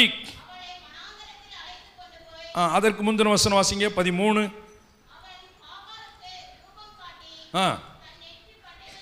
தன் நெற்றி பட்டங்களினாலும் தன் ஆபரணங்களினாலும் தன்னை சிங்காரித்து கொண்டு தன் நேசரை பின்தொடர்ந்து என்னை மறந்து போன நாட்களின் நிமித்தம் அவளை விசாரிப்பேன் என்று கர்த்தர் சொல்லுகிறார். அதாவது ஆண்டவரை விட்டு பின்வாங்கி போய் விக்கிரகத்தை வழிபட்ட இஸ்ரவேல் ஜனங்கள் அவங்க ஆண்டவரை மறந்து போனதுனால மறுபடியும் ஆண்டவர்கிட்ட வரும்போது மறந்து போன நாட்களிலே செய்த பாவத்தை விசாரிப்பேன்னு சொல்றார். ஆமேன்னு சொல்லுங்களேன். நிறைய பேர் 10 நாள் ஜெபம், அப்புறம் உலகத்துக்குள்ளே போயிருந்தது, அப்புறம் மறுபடி வர்றது, அது என்ன சந்தக்கடை கிடையாது. அப்போ நம்ம இஷ்டத்துக்கு நம்ம வாழ்ந்து கொண்டு இருந்தா மறுபடி இங்கே வரும்போது கணக்கு டேலி ஆகணும். ஒரு கம்பெனியில் வேலை பார்க்குறோம், இஷ்டத்துக்கு 3 நாள் 4 நாள் வேலை போட்டால் சம்பளத்தை பிடி, லீவ் ஓவராக போடுறான், மறுபடியும் ஓவராக போடுறான், வேலையை நோட்டீஸ் கொடு, பதில் சொல்லட்டும், அதுக்கும் சரியில்லையா ஆளை தூக்கு, செய்கிறாங்களா, நடவடிக்கை எடுக்கிறாங்களா? அதே போலதான் கர்த்தருடைய காரியத்தில் நம்ம நல்லா ஜெபம் பண்ணி உபவாசம் இருந்து நல்லா ஊழியம் பண்ணிட்டு திடீர்னு எல்லாத்தையும் விட்டுட்டு நான் ஏதோ ஒரு பாவத்துக்கு பின்னால போயிட்டேன், ஏதோ ஒரு காரியத்துக்கு நம்ம உலகத்தில் போயிட்டேன், அப்படி கர்த்தரை தேடல, ஜெபம் பண்ணல, பழையபடி தண்ணி அடிக்க ஆரம்பிச்சுனா அப்படின்னா மறுபடி அதற்கான விசாரணை உனக்கு உண்டு. அந்த நியாய தீர்ப்பை கர்த்தர் இங்கே உனக்கு செய்கிறார். ஏனென்றா அந்த நித்திய நியாய தீர்ப்பில் நம்ம தப்பு வைக்கப்படும்படி பூமியிலேயே நமக்கு நியாய தீர்ப்பை கொடுத்து முடிச்சிருந்தாரு. ஒரு அலையிலையா சொல்லுங்களேன். அதனால விசாரிப்பேன். விசாரிக்கும் போது நம்ம ஆண்டவர் என்ன இந்த அடி அடிச்சிட்டாரே தாங்க முடியலையே அப்படின்னு நம்ம கஷ்டப்படுவோம் பார்த்தீங்களா? அப்போதான் ஆண்டவர் என்ன பண்ணுறாரு, வசனம் 14, ஆயினும் இதோ நான் அவளுக்கு நயங்காட்டி அவளை வனாந்தரத்தில் அழைத்து கொண்டு போய் அவளோட பட்சமாய் பேசி. இந்த சில நேரம் சின்ன பிள்ளைகள் சேட்டப் பண்ணால் அம்மா போட்டு வெளுத்துரும், பார்த்துருக்கீங்களா? வெளுத்துரும், முட்டுக்கு கீழே போட்டு வெளுத்து சில வீட்டிலலாம் கெட்டி வச்சு அடி அடின்னு அடிச்சிருவாங்க. பிறகு ஒரு அரை மணி நேரம் கழித்து அவுத்து விட்டு ஐயோ என் செல்லத்தை அடிச்சு விட்டேனே, ஏம்மா நீ ஒழுங்காக பாடம் எழுதலாமா, அதனால தான் நான் அடித்தேன், நீ அவங்க கூட சேராக்கணாமன்னு சொன்னேன்லாமா, இது சேர்ந்ததுனால தான் நான் அடித்தேன் அப்படி சொல்லுவாங்க. பார்த்தீங்களா? இதான் நயங்காட்டுறது. ஒரு அலையிலையா சொல்லுங்க. ஆண்டவர் அது மாதிரி நம்மளை போட்டு வெளுத்து வாங்கிடுவாரு. ஏன் போன, ஏன் ஜபத்தை விட்ட, ஏன் ஐக்கியத்துக்கு வராம போன, ஏன் போய் பாவிகளோட ஐக்கியமா இருந்த, போட்டு வெளுத்து வாங்கிட்டு அதுக்கப்புறம் மகளே சொந்துட்டியாமா கவலைப்படாது, நீ எதுக்கு அங்க போன, இனிமே அப்படி போக கூடாதுன்னு, நீ ஏன் பிள்ளைல அப்படின்னு நயங்காட்டி பட்சமா பேசுவாராம். அல்லேலியா சொல்லுங்களேன். அப்புறம் பிள்ளைக்கு கண்ணியை தொடச்சு விட்டு அதுக்கப்புறம் பிரியாணி வாங்கி கொடுத்து அதுக்கப்புறம் புது ட்ரெஸ் வாங்கி கொடுத்து பிஸ்கட்டை வாங்கி கொடுத்து அந்த பிள்ளை என் செல்லம் மார்பிள் அணைச்சி தட்டி கொடுத்து தடை கொடுக்குற பாருங்க. இதே தான் ஆண்டவரும் செய்கிறார். என்ன நல்ல ஆண்டவர். கைத்தட்டி அல்லேலூயா சொல்லுங்க. அல்லேலூயா. அப்படி பேசிட்டு தான் அதுக்கப்புறம் தான் 15 சொல்றாரு, அவ்விடத்திலிருந்து அவளுக்கு அவளுடைய திராட்சை தோட்டங்களையும் நம்பிக்கையின் வாசலாக ஆகோரின் பள்ளத்தாக்கை கொடுப்பேன். மறுபடி இப்போ நம்ம நல்லா வாங்கிட்டோம் பார்த்தீங்களா, இனிமே செத்தாலும் பின்வாங்க கூடாதுப்பா. அதான் கர்த்தரை அறிகிற அறிவு. ஒரு அல்லேலூயா சொல்லுங்க. எப்பா பட்ட பாடு போதும்பா, வேண்டாயா வேண்டாம், சாமி ஆளை விடு, நீ 1 கோடி ரூபா தந்தாலும் எனக்கு வேண்டாம்ப்பா. ஒரு அல்லேலூயா சொல்லுங்க. அதான் அறிவு வந்த உடனே தான் கர்த்தர், இனி நீ இழந்த பத்தியா திராட்சை தோட்டம் உனக்கு நான் கொடுக்கிறேன், ஆகோரின் பள்ளத்தாக்கு இருக்கு பத்தியா அதே இடத்தை உனக்கு நம்பிக்கையின் வாசலா மாத்துறேன். அப்படி மாத்தும் போது என்ன நடக்கிறது தெரியுமா? 15 வசனத்தின் பின்பகுதியில, அப்பொழுது அவள் அங்கே தான் 7 வயது நாட்களிலும் தான் எகிப்து தேசத்திலிருந்து வந்த நாளிலும் பாடினது போல் இப்போ பாட்டு, இப்போ டான்ஸ் வந்துடும். ஒரு அல்லேலூயா சொல்லுங்க. ஒரே சந்தோஷம் தான், மகிழ்ச்சி தான். கர்த்தர் பாவத்தை மன்னிச்சுட்டாருப்பா, கர்த்தர் தண்டிச்சு முடிச்சுட்டாருப்பா, எப்பா புது மாற்றம், பரிசுத்தமா மாத்திட்டாரு, உள்ளத்துல சந்தோஷம் பொங்குது. துதிப்பேன் துதிப்பேன் துதித்து கொண்டே இருப்பேன் பாட்டு வருதுல்ல. ஒரு அல்லேலூயா சொல்லுங்க. நம்ம கர்த்தர்களை நல்லா இருந்தானா பாத்ரூம்லயும் என்ன வரும்? வருமா வராதா? உங்களுக்கு வருதா? அப்படி அல்லேலூயா சொல்லுங்க. வரணும். சிலருக்கு மேடையில் மட்டும்தான் வரும், அப்படி இல்லை. நான் வீட்டில் அப்படி உட்காந்துருப்பேன், திடீர் உள்ளத்தில் ஒரு ஆண்டவர் மேல உள்ள அன்பு பாட்டு அப்படி வரும், அப்படியே பாடுவேன். என்ன திடீர்னு பாட ஆரம்பிச்சுட்டேன்பாங்க, அம்மா எங்கள்கிட்ட பேச ஆரம்பிச்சிட்டேன். ஒரு அல்லேலூயா சொல்லுங்க. சிலர் அப்படி தானே, நம்ம ஆள்னா திடீர்னு இங்கே பேசிக்கிட்டே இருப்பான், அங்கே ஃபோனில் போய் மெசேஜ் பண்ணுவான், பார்த்துருக்கீங்களா? அங்கே எங்கேயோ ஒரு ஆள்கிட்ட, ஏன்னா அவன் ஆளுது. கர்த்தருக்கு ஸ்தோத்திரம். அது மாதிரி நம்ம ஆள் யாரு? நம்ம ஆள்னா நம்ம ஜாதிக்காரன் நினைச்சிடக்கூடாது. நம்ம ஆள்னா நான் ஏசப்பாவை சொல்றேன். அல்லேலூயா சொல்லுங்களேன். பாருங்க, பாடுவாள். எகிப்து தேசத்தில் வந்த நாள்னா எப்ப எதை சொல்றாரு? இஸ்ரவேல் எகிப்திலிருந்து வந்த போதுதான் செங்கடலை 2ஆய் பிளந்தார். அது பிளந்த பொழுதுதான் பார்வோன் சேனை அழிந்தது. மிரியாவும் இஸ்ரவேல் ஜனங்களும் தம்புரை எடுத்துக்கொண்டு அவர்கள் பாடி துதித்தார்கள். எங்கள் கர்த்தர் செங்கடலை பிளந்தார், பார்வோன் சேனை அழித்தார். அதே போல நீங்களும் நானும் பாடுவோம். நான் கஷ்டப்பட்டேன், துன்பப்பட்டேன், வியாதிப்பட்டேன், ஆனா கர்த்தர் எல்லாம் மாற்றி என்னை மகிமையாய் வைத்திருக்கிறார். அல்லேலூயா. நம்பிக்கையின் வாசல் வரும்போது பாட்டு என்ன செய்து மாறுது. வேகமா சில வார்த்தை ஒரு 2 நிமிஷத்தில் சொல்லி ஜெபிக்க போறோம். 16ஆம் வசனத்தை பாருங்க. அக்காலத்தில் நீ என்னை பாகாலி என்று சொல்லாமல் ஈசி என்று சொல்லுவா என்று கர்த்தர் உரைக்கிறார். பாகாலினா எஜமான் அப்படின்னு அர்த்தம், முதலாளின்னு அர்த்தம். ஈசி அப்படின்னா கணவன் அப்படின்னு அர்த்தம். முதலாளினா கொஞ்சம் தூரம், கணவன்னா என்ன அர்த்தம்? ரொம்ப நெருக்கம். ஒரு அல்லேலூயா சொல்லுங்க. அப்போ தேவனுக்கும் நமக்கும் இடையுள்ள உறவுல ஒரு நெருக்கத்தை கர்த்தர் தந்து விடுகிறார். அல்லேலூயா. ஆண்டவரோட நெருக்கமா இருக்கிறவங்க ஜெபம் பண்றத ஜெபம் பண்ணும்போதே பார்த்துடலாம். நெருக்கமா இல்லாதவங்க அன்பின் இறைவா, அன்பின் கடவுளே அப்படின்பா. நம்ம ஏசப்பா உங்க பிள்ளை வந்திருக்காப்பா, ஒரு அல்லேலூயா சொல்லுங்கப்பா. ஆமேன். ஒரு அல்லேலூயா சொல்லுங்க. அன்பின் இறைவா, அன்பின் இறைவா. ஒரு ஆசிரமத்துக்கு உணவு சாப்பாடு கொடுக்கலான்னு போனோம். அங்கே உள்ளவங்க சாப்பாடு அந்த பிள்ளைகள் முன்னாடி வச்சிருக்கு, ஜெபம் பண்ணுறாங்க. இறைவா, ஆகாரம் தந்ததற்கு நன்றி இறைவா. ஆமேன். ஜெபத்தை பார்த்தீங்களா? இது மேலே போகுமா? இயேசுவின் நாமத்தில் ஜெபம் பண்ணலைன்னா ஜெபம் என்ன செய்யப்படாது? கேட்கப்படாது. அப்போ பாருங்க, அப்ப வார்த்தையில பாகாலி முதலாளி, ஐயா வேலைக்கார பிச்சைக்கார மாதிரி இருக்க மாட்டேன், என் கணவர் என் மச்சான் லைசன்ஸ் போட்டாச்சு. கைத்தட்டி அல்லேலூயா சொல்லுங்க. தேவனுக்கு நமக்கு நெருக்கமான ஒரு உறவை கர்த்தர் தந்து விடுகிறார். பாருங்க 17ஆம் வசனம். பாகாலுடைய நாமங்களை அவள் வாயிலிருந்து அற்று போக பண்ணுவேன், இனி அவர்களின் பெயரை சொல்லி அவர்களை நினைக்கிற நினைப்பு இல்லாம போதும். இனி எனக்கு சினிமா வேண்டாம், சீரியல் வேண்டாம், எனக்கு ஏசப்பா போதும். ஒரு அல்லேலூயா சொல்லுங்க. அந்த நினைப்பே வேண்டாம். நல்லா ஒரு நேரம் கிரிக்கெட் 7.5 மணி நேரம் விழுந்து விழுந்து பார்ப்பேன். இப்போ 7 நிமிஷம் கூட பார்க்கல, ஏதோ நியூஸ்ல வந்தா கேட்டுக்கிறது, அவ்வளவுதான். அந்த நினைப்பே இல்லாம கர்த்தர் மாத்துறாரு. கைத்தட்டி அல்லேலூயா சொல்லுங்க. அது மாத்திரமல்ல, அங்கே 18ஆம் வசனத்தின் கடைசியிலே அவர்களை சுகமாய் படுத்து கொண்டிருக்க பண்ணுவேன்னு சொல்றாரு. ஏன்னா இப்ப கர்த்தரை அறிஞ்சிட்டோம், கர்த்தரை தேடுறோம், துன்பத்தை தாண்டி வந்துட்டோம், இனி சுகமான வாழ்வு. ஹல்லேலூயா. ஆண்டவர் நல்ல மகிமையான வாழ்வை தருகிறார். 19ஆம் வசனத்துல நித்திய விவாகத்துக்கென்று உன்னை நியமித்துக் கொள்ளுவேன், நீதியும் நியாயமும் கிருபையும் உருக்க இரக்கமாய் உன்னை எனக்கு நியமித்துக் கொள்ளுவேன், உண்மையாய் உன்னை எனக்கு நியமித்துக் கொள்வேன். இப்போ நம்ம கர்த்தருடைய சொத்தாக மாறுகிறோம். ஆமென். அல்லேலூயா. அப்போ ஆண்டவர் என்ன செய்கிறார்? 21ஆம் வசனத்தில் அக்காலத்திலே நான் மறுமொழி கொடுப்பேன் என்று கர்த்தர் சொல்கிறார். நான் வானங்களுக்கு மறுமொழி கொடுப்பேன், அவைகள் பூமிக்கு மறுமொழி கொடுக்கும், பூமி தானியத்துக்கும் திராட்சத்துக்கும் எண்ணெய்க்கும் மறுமொழி கொடுக்கும், இவையெல்லாம் இஸ்ரவேலுக்கும் மறுமொழி கொடுக்க. என்ன சொல்ல வர்றாரு? நீ கர்த்தரை அறிஞ்சு இப்போ மனம் திரும்பி நம்பிக்கையின் வாசலுக்குள்ள நீ வந்ததுனால நான் கட்டளை கொடுத்துருவேன், என் பிள்ளைக்காக வானத்தின் ஆசீர்வாதம் வரட்டும், பூமிக்குரிய ஆசீர்வாதம் வரட்டும், தானியத்தின் ஆசீர்வாதம் வரட்டும், என் பிள்ளை ஒரு செழிப்பா மாறட்டும் சொல்லி உங்கள் வாழ்க்கையின் நிலையே கர்த்தர் மாற்றுகிறார். ஹல்லேலூயா. தான் நம்பிக்கையின் வாசல். அந்த நம்பிக்கையின் வாசலை கர்த்தர் நமக்கு கொடுக்க எல்லாரும் ஜெபிக்க போகிறோம். ஜெபிக்கும்படி எல்லாரும் எழுந்து நிற்போமா? எல்லாரும் கர்த்தரை நோக்கி பார்ப்போம். தேங்க்யூ.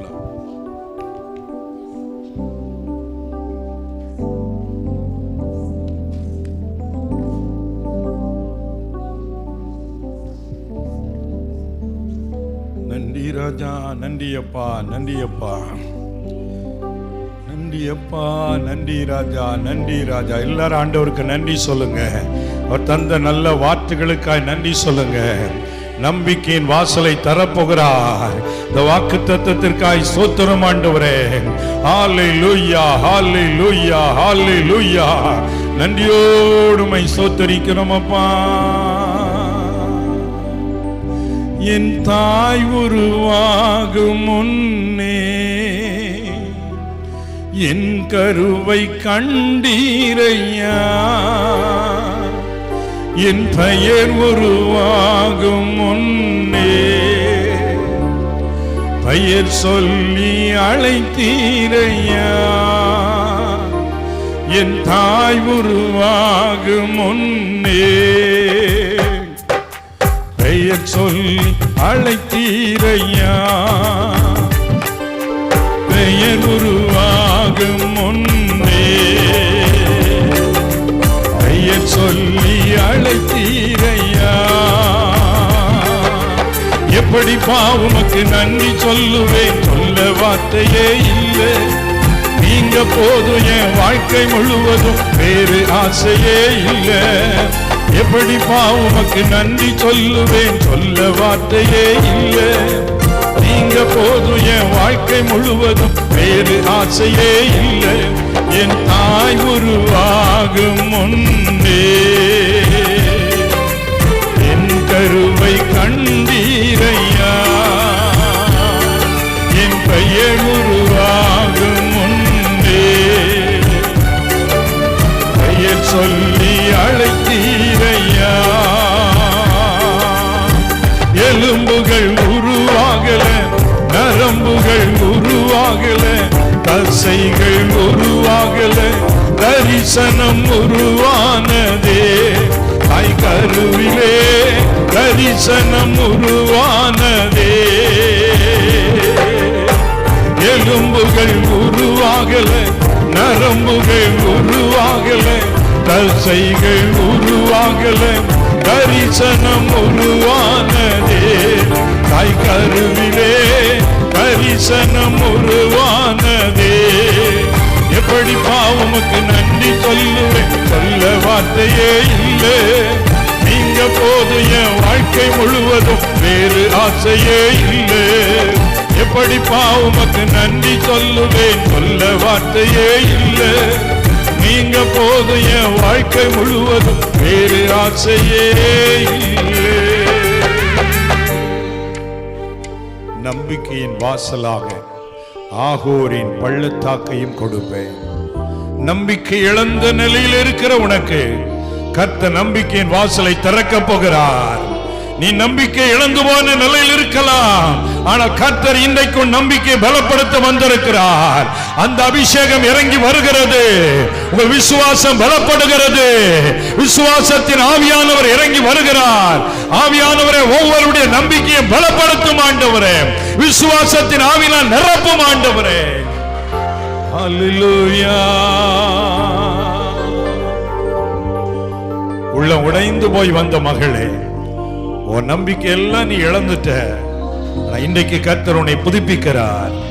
உனக்கு ஒரு வழியை திறக்கிறார், உனக்கு ஒரு வாசலை திறக்கிறார். உன் நம்பிக்கை இழந்து போகாதே, நிச்சயமாகவே முடிவு உண்டு. உன் நம்பிக்கை வீண் போகாது மகனே என்று கர்த்தர் சொல்லுகிறார். கரங்களை தட்டி அந்த தேவனை மகிமைப்படுத்துவோம். உன் நம்பிக்கை வீண் போவதில்லை. உனக்காக நம்பிக்கையின் வாசலை கர்த்தர் திறக்கிறார். நன்றி ராஜா. ஆகோரின் பள்ளத்தாக்கு, துன்பத்தின் பள்ளத்தாக்கு. ஆகான் செய்த பாவத்தின் நிமித்தமாய் அவன் குடும்பமே அழிக்கப்பட்டது.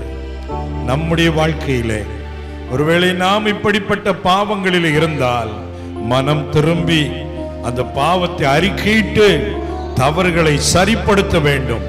மற்றவருடைய பொருளை, பணங்களை ஏமாற்றி இருந்தால் அதை மறுபடி திரும்ப கொடுத்து உண்மையாய் மனம் திரும்பும் பொழுது நம்பிக்கையின் வாசலை கர்த்தர் திறப்பார். வலதுகர உயர்த்தி, ஆண்டவரே, நான் அறியாமல் செய்த தவறுகளை மன்னியும் அப்பா. ஆண்டவரே, தெரியாமல் செய்து விட்ட பாவங்களை மன்னித்தருளும் ஐயா. நான் மற்றவருடைய பொருளை நான் திரும்ப கொடுத்து விடுகிறேன். இனி உண்மையாயிருக்க ஒப்பு கொடுக்கிறேன். ஒப்பு கொடுத்து ஜெபியுங்கள். ஆண்டவர் உணர்த்துகிற வார்த்தைக்கு கீழ்ப்படியுங்கள். உண்மையாய் மனம் திரும்பி சரி செய்து விட்டால் உங்களுக்காக அடைப்பட்ட வாசலை கர்த்தர் திறக்க போகிறார். உங்களுக்காக கர்த்தர் அற்புதங்களை செய்ய போகிறார். நீ எதிர்பார்க்கிற காரியம் நன்மையாய் நடக்க போகிறது. ஆண்டவர் உனக்கு அதிசயத்தை செய்கிறார்.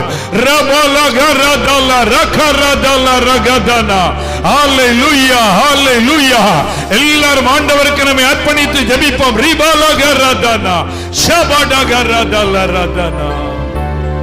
நன்றியப்பா. உடைய மகிமை இந்த இடத்தை மூடி இருக்கிறதை பார்க்கிறேன். ஆவியானவர்கள் அசைவாடி கொண்டிருக்கிறார். சிலரை உயிர்ப்பித்துக் கொண்டிருக்கிறார். உங்க ஆவியில ஒரு விடுதலை வந்து கொண்டிருக்கிறது. கரங்களை தட்டி ஆரவாரத்தோடு கர்த்தரை மகிமைப்படுத்துவோம்.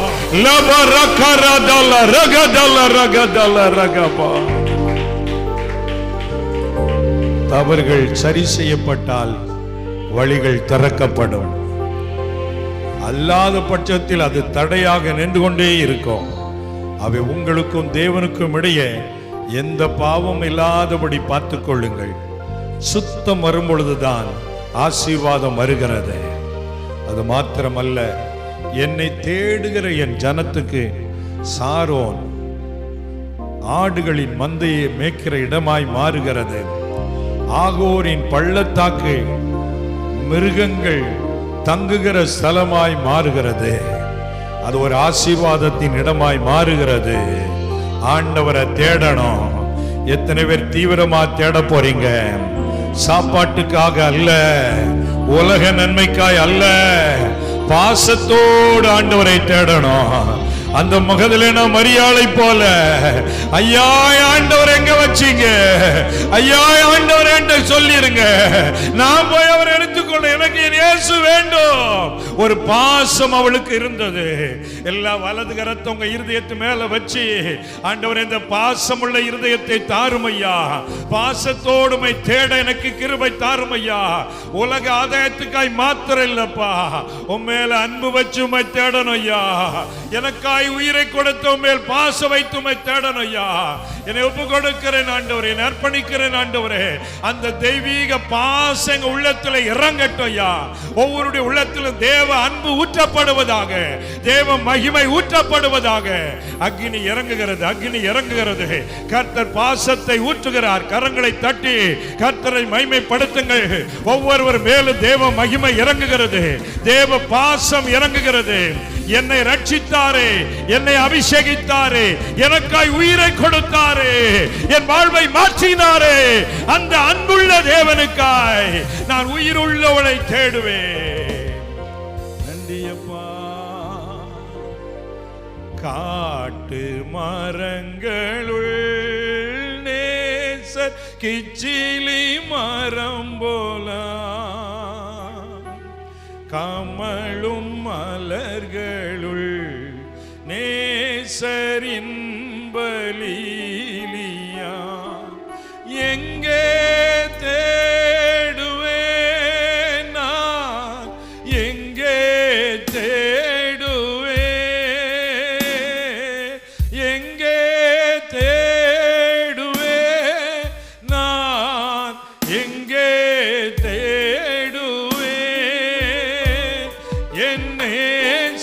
இயேசுவை நான் எங்கே தேடுவேன், எங்கே தேடுவேன். அப்படியே ஒரு நிமிஷம் அமைதியா ஆண்டவர் மேல ஒரு பாசம் வரணும், ஒரு ஏக்கம் வரணும். ஏசப்பா, ஒரே ஒரு வாழ்க்கைப்பா, இருக்கிற நாட்களை உமக்காய் செலவு செய்து உம்மை முழு இருதயத்தோடு தேட அர்ப்பணிக்கிறேன். ஆண்டவரே, என் இருதயத்தில் இன்னும் வாஞ்சை உண்டாகட்டும் அப்பா. ஆதி அன்பிற்குள்ளே கடந்து வா என் பிள்ளையே. அதிகாலையிலே என்னை வாஞ்சியோடு தேடு. தியாகத்திலும் துன்ப நேரத்திலும் உறுதியாய் என்னை தேடுவாயானால் உன் வாழ்வை நான் செழிப்பாய் மாற்றுவேன். நீ இழந்த மகிமை உனக்கு நான் திரும்ப கொடுப்பேன் என்று கர்த்தர் சொல்லுகிறார். நீ ஆதி நாட்களை சிந்தித்து பார், உன் அர்ப்பணிப்பை எண்ணி பார். நீ ஆதி அன்புக்குள்ளே திரும்பி வருவாயானால் உனக்காய் செங்கடல் வழி திறக்கும், கண்மலை உனக்கு தண்ணீரை கொடுக்கும். நான் கர்த்தர், நான் உன்னை ஆசீர்வதிப்பதை ஒருவரும் தடுக்க முடியாது. நான் உன்னை மகிமையான மாற்றுவேன் என்று சேனைகளின் கர்த்தர் சொல்லுகிறார். நன்றி தகப்பனே. கர்த்தரை அறிந்து கொள்ள வேண்டும். இன்னும் ஆண்டவருடைய வேதத்தை அதிகமா வாசிக்க அவருடைய அறிவு நம்மை நிரப்போம். தெளிவும் ஞானமுள்ள அபிஷேகம் நம்மை நிரப்போம். கர்த்தர் உங்க வாழ்க்கையை மகிமையான வாழ்வாய் மாற்றுவார். அன்பின் பிதாவே, நீ தந்த நல்ல சத்தியத்திற்காய் நன்றி அப்பா. இந்த வசனம் தொடர்ந்து கிரியை செய்யட்டும் அப்பா. உடைய வாழ்க்கையில நம்பிக்கையின் வாசலாக ஆகூரின் பள்ளத்தாக்கை மாற்றி துன்பமான வாழ்வு ஒரு மகிமை உள்ள வாழ்வாய் மாற்றி தரப்போருக்காய் நன்றி சொல்லுகிறோம். இந்த சபையை நாங்கள் ஆசீர்வதிக்கிறோம், இந்த ஊழியங்களை ஆசீர்வதிக்கிறோம். பாஸ்டர் அவர்களையும் அவருடைய குடும்பங்களையும் ஆசீர்வதிக்கிறோம். ஆண்டவரே அப்பா, உடைய நாமத்தினால ஆன்லைனில் இதை பார்த்து கொண்டிருக்கிற எல்லா பிள்ளைகளையும் ஆசீர்வதிக்கிறோம் அப்பா. மகிமை எல்லாம் மக்கே உண்டாகட்டும். இயேசுவின் நாமத்தில் ஜெபிக்கிறோம் நல்ல பிதாவே.